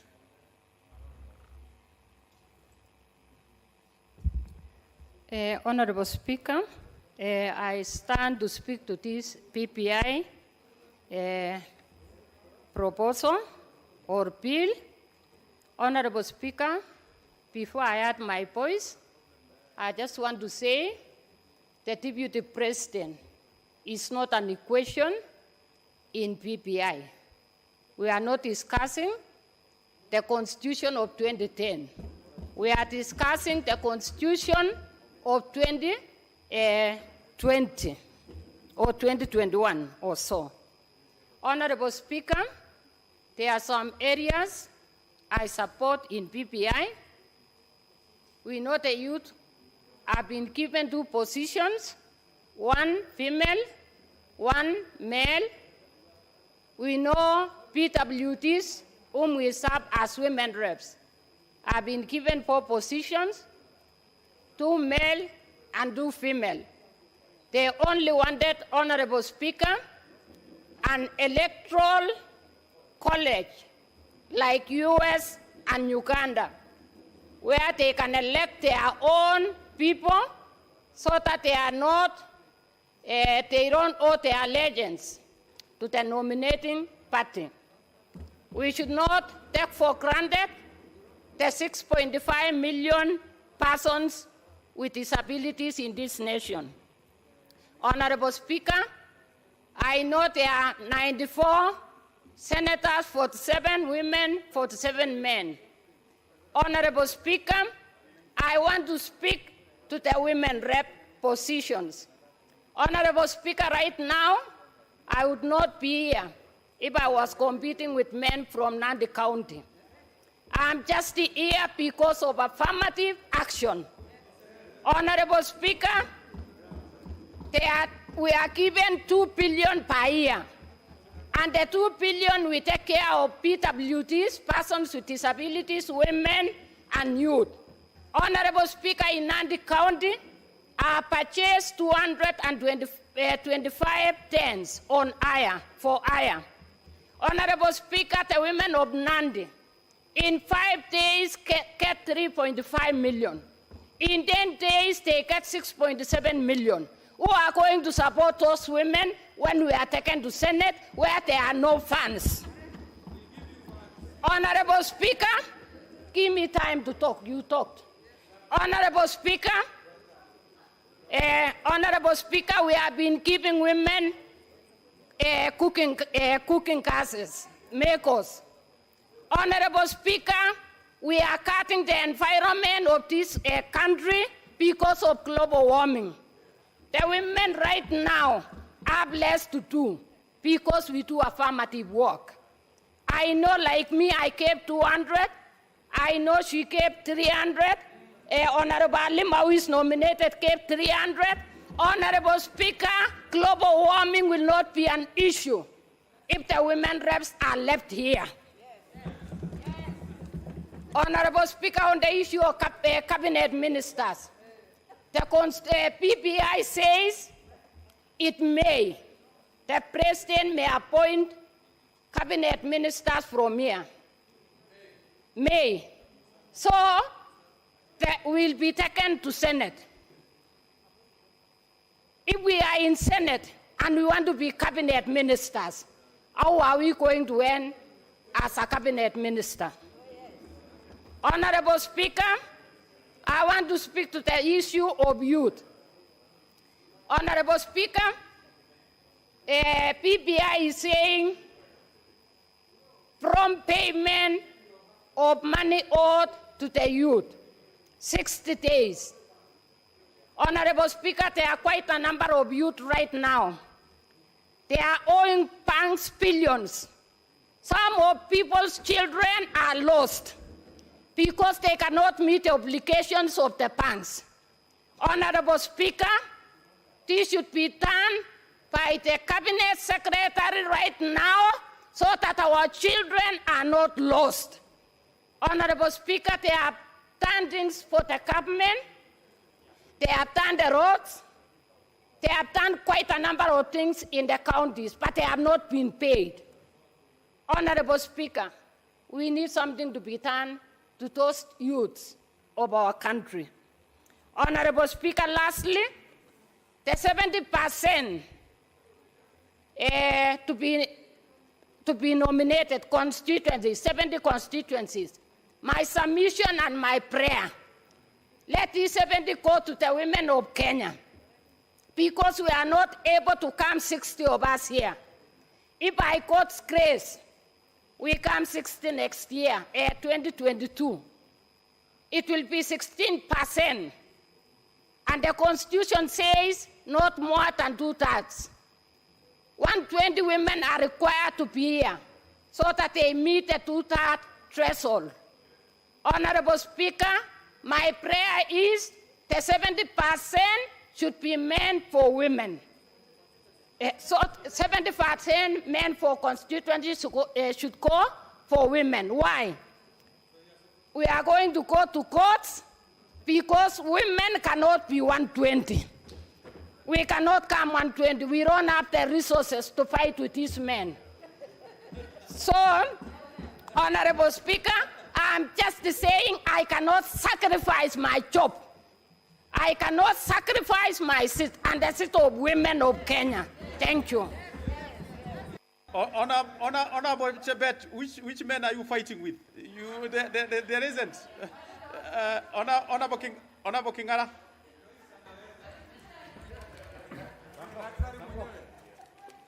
Asante sana Mheshimiwa Spika kwa kunipatia mwanya huu, igawaje tumengojea sana. La kwanza kabisa ni kusema mimi naunga mkono mswada huu ulio mbele yetu, kwa sababu wakati tulichaguliwa hapa mbungeni, ni vizuri ni wakumbushe wabunge wenzangu, tuliangalia wale wabunge wako na idadi kubwa sana ya wafuasi, na nikakuja kupata ni wabunge 80 peke yake katika bunge hili walio na watu wengi. Na wakati tulienda hata kwa spika kujaribu vile kunaweza kuwa na usawa, ikawa ni changamoto kupata nafasi. Kwa hivyo wakati tumepata nafasi ya kuhusishwa na kusema mapendekezo yetu, mimi nimeona ni jambo la busara sana. Na ukiangalia katika mswada huu na yale marekebisho yako mbele yetu, moja muhimu isipokuwa inakuja kwa pole ni vile mswada huu unataka kuwe na uwiano wa Afrika Mashariki na hasa Afrika kwa jumla. Na nipendekeze, wakati Mheshimiwa Suluhu alikuja hapa, aliongea vile tunaweza kuwa na usawa na vile tunaweza kuwa na maendeleo, lakini maendeleo hayawezi kupatikana kama hakuna uhuru na suluhu la maendeleo yale. Na jambo moja la kutafuta suluhu la maendeleo yale ni kuwa na usawa katika rasilimali ya serikali na vile vile usawa katika mambo ya kazi za mashinani, hasa maeneo bunge. Na nikinguzia Bwana Spika, ningetaka kutambua hii eneo bunge la Ruto ambao ni mnawakilisha saa hii liko na idadi ya watu 600,000. Pale mwaka 2019 walikuwa watu 490,000, na eneo hilo Bwana Spika liko na watu wengi kuliko zaidi ya kaunti 6 zile nitataja.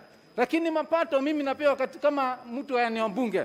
Ukiangalia Saburu wako na watu 300,000. Ukiangalia Tana River wako na watu 300,000. Taita Taveta 340,000. Tharaka Nithi wako na 393,000. Ukiingia Lamu wako na 140,000. Lakini Roiro na ni eneo bunge wako watu 490,000. Na mapato yale tunapewa hapa, mimi napewa pesa usawa na wale maeneo yale nimetaja, na wako na wabunge zaidi ya 3 kwenda juu.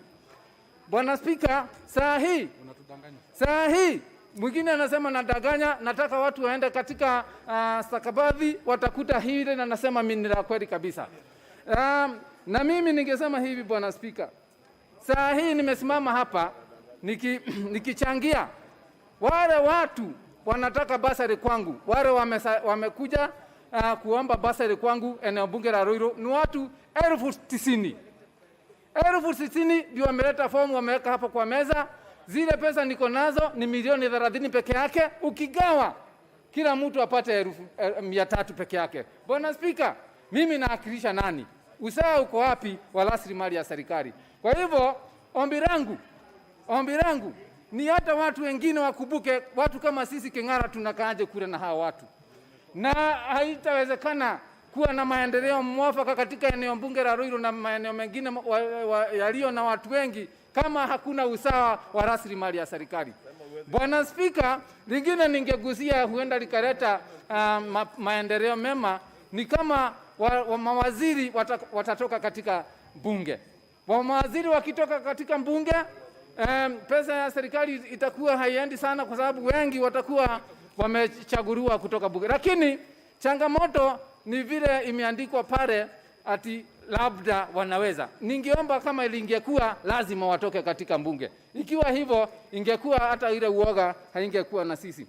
Lingine ningegusia Bwana Spika, hata nikiongea kwa ule usawa wa ABC, ukiangalia katika utaratibu na pendekezo la ABC, mbunge mmoja anatakiwa kusimamia watu 1,033. Kwa hivyo wakati nimepata suluhu ya kugawa Ruiru vipande kama 3, ndio mimi niwache kuwakilisha watu 600,000, niwakilishe watu 1,100 labda na 60, ingekuwa ni sawa Bwana Spika.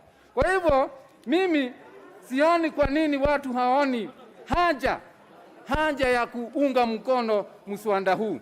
Vile vile Bwana Spika, ukiangalia kama sasa watu wako wengi namna ile na rasilimali ni kidogo, mahospitali inakuwa ni duni, mashule ni duni, hata usalama katika eneo lile ni duni, pesa za barabara Bwana Spika ni duni, na halafu tunalalamika na sisi ndio tumekataa kuweka mikakati mwafaka yale yataweza kuleta uwiano katika maendeleo ya eneo. Bwana Spika, inaweza kuwa labda 2 watatu walisema jambo la kusita, jambo la kuumiza, lakini tuangalie mbali tuone ni wapi mwananchi atapata haki yake.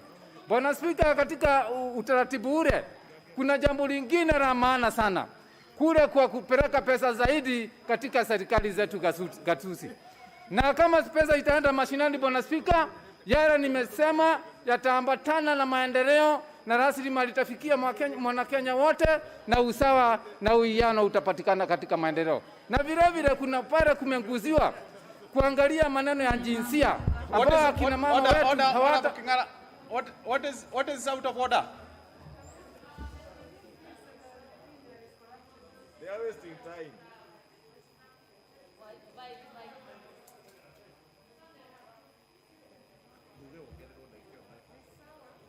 her the mic.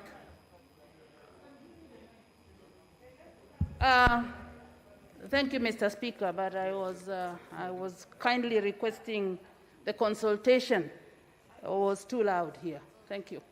Yes, especially you want to listen. Honorable, the two, Honorable Rosa and Honorable Member for Migori. Now, Honorable Kingara, please proceed. Bwana Spika, kwa unyenyekevu muda umekuliwa kidogo, tafadhali dakika mbili niweze kutamatisha. Now you have a remainder of 1 minute. Kabla sijatamatisha Bwana Spika, na asante sana, niseme mambo ya jinsia ni ya maana sana.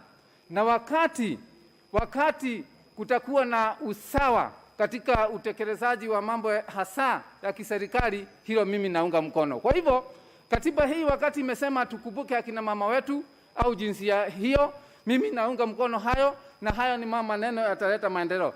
Bwana Spika, hata kama katiba huenda isiwe 100%, kama imefika 90% au 70%, kwa nini tusiunge mkono? Mimi naunga mkono. Asante Bwana Spika. Honorable Kimani, but before you speak, honorable members, let me advise you, because some members are leaving the chamber, and I do appreciate members have been here from morning. And it will only be fair, those who have been here from morning, when we come back in the afternoon, they get the slots first. Let me advise you, when you are getting out, don't log out. Leave your card in logged in, so that those who are top will be top in the afternoon. Because I do appreciate the patience members have had on this one. Thank you, Honorable Speaker. Honorable Speaker, just like the leader of majority, the people's leader of majority said, I also rise to defend the Constitution of 2010 as I saw in 2013 and in 2017 to defend and protect the Constitution of the Republic. Honorable Speaker, this BBI process is a culmination of the handshake and the BBI task force work, Honorable Speaker, started in 2018 by the two presidential candidates who were there in 2017. Honorable Speaker, I must be quick to mention that this document to me is a poisoned chalice anchored on treachery and loaded with deception, Honorable Speaker. It is a very deceptive document, Honorable Speaker, right from the onset, because it is billed as a popular initiative. And in the strict definition of what is a popular initiative, Honorable Speaker, it depicts that it is people-led, it is a process done by the people, for the people, in the interest and for the benefit of the people. But Honorable Speaker, guided by what the Honorable Speaker guided this House, that indeed he finds it to be a popular initiative, may I be quick to point out that it is indeed a popular initiative by the political class in this country. It is a popular initiative by the political class for the benefit and for the interest of only the political class. Honorable Speaker, in defense of the 2010 Constitution, this document closed back on the gains that we enacted with the 2010 Constitution. From a point where, Honorable Speaker, that members in this House and this Assembly can vet cabinet secretaries, we are now clawing back on those powers and taking the powers away from ourselves to give unfettered powers to the President to appoint cabinet secretaries and principal secretaries without vetting. Honorable Speaker, we are taking away powers from constitutional commissions that we created. The commission, the National Police Service Commission, Honorable Speaker, and giving powers to an IG, an individual, Honorable Speaker.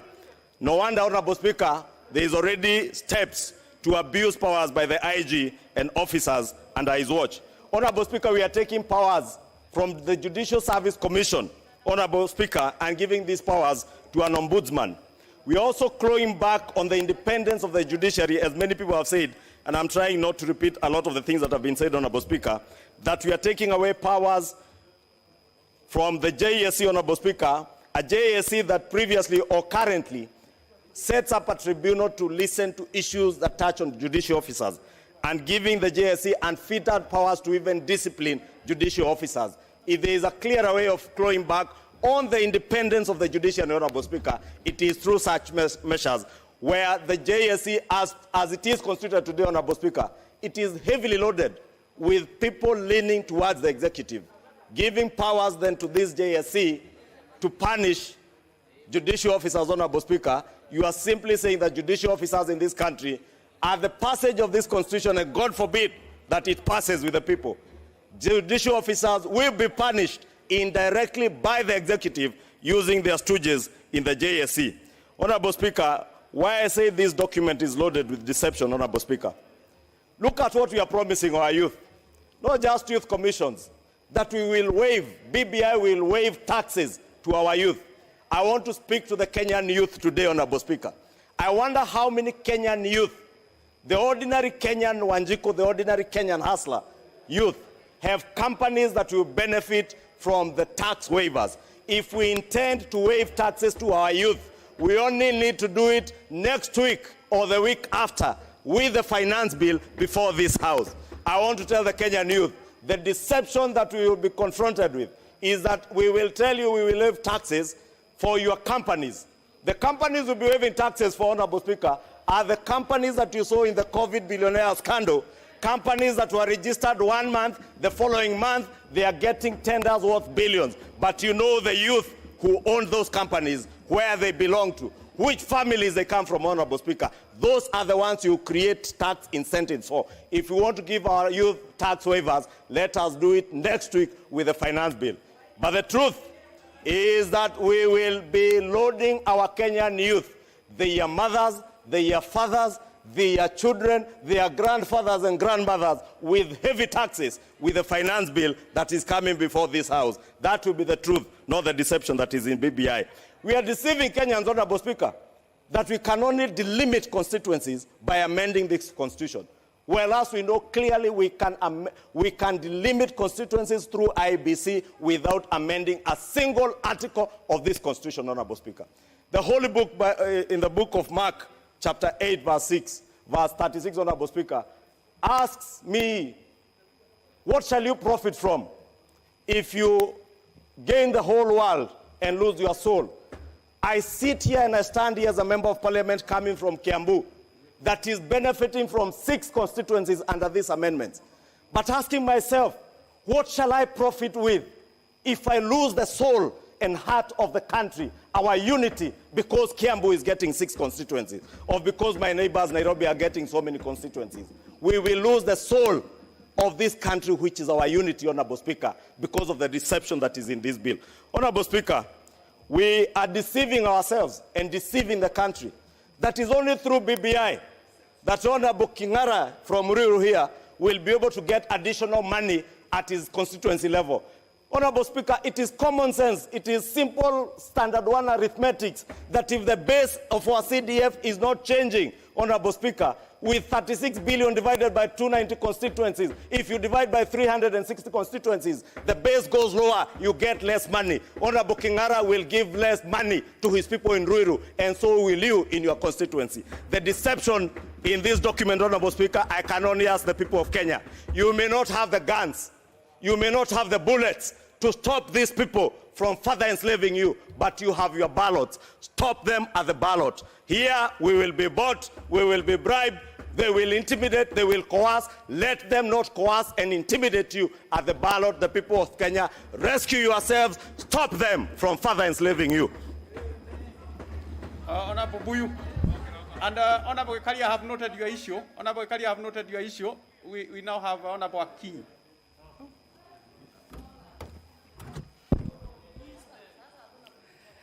Mr. Speaker, I want to thank you for this opportunity. And from the onset, I'd like to say that I fully support the Constitutional Amendment Bill of 2020. Mr. Speaker, I stand here as the woman representative of Kisumu County, one of the areas of this country that was highest hit or bore the biggest brunt of any election violence. Mr. Speaker, it is in Kisumu County where we had young people lose their lives senselessly. Mr. Speaker, Kisumu County bears the brunt of having children being killed, innocent children killed, while their mothers are holding them. Mr. Speaker, I speak to the baby, the child, baby Pendo, who was senselessly killed while the mother was holding her just because of election violence. Mr. Speaker, I also stand to speak as a woman because during election violence, it is the women who also bear the brunt of the violence during elections. Mr. Speaker, we've heard of women being physically abused during election violence. We've heard of women being raped. Mr. Speaker, we have women who've had to bury their loved ones, their loved children, because they've been senselessly killed. So as I stand here today, Mr. Speaker, I speak for my constituents and I speak for the women folk at large. Mr. Speaker, my mind goes back to the words of the majority leader when he presented the bill to the House. Mr. Speaker, the majority leader said that when you think of BBI, think of peace, think of unity, think of security.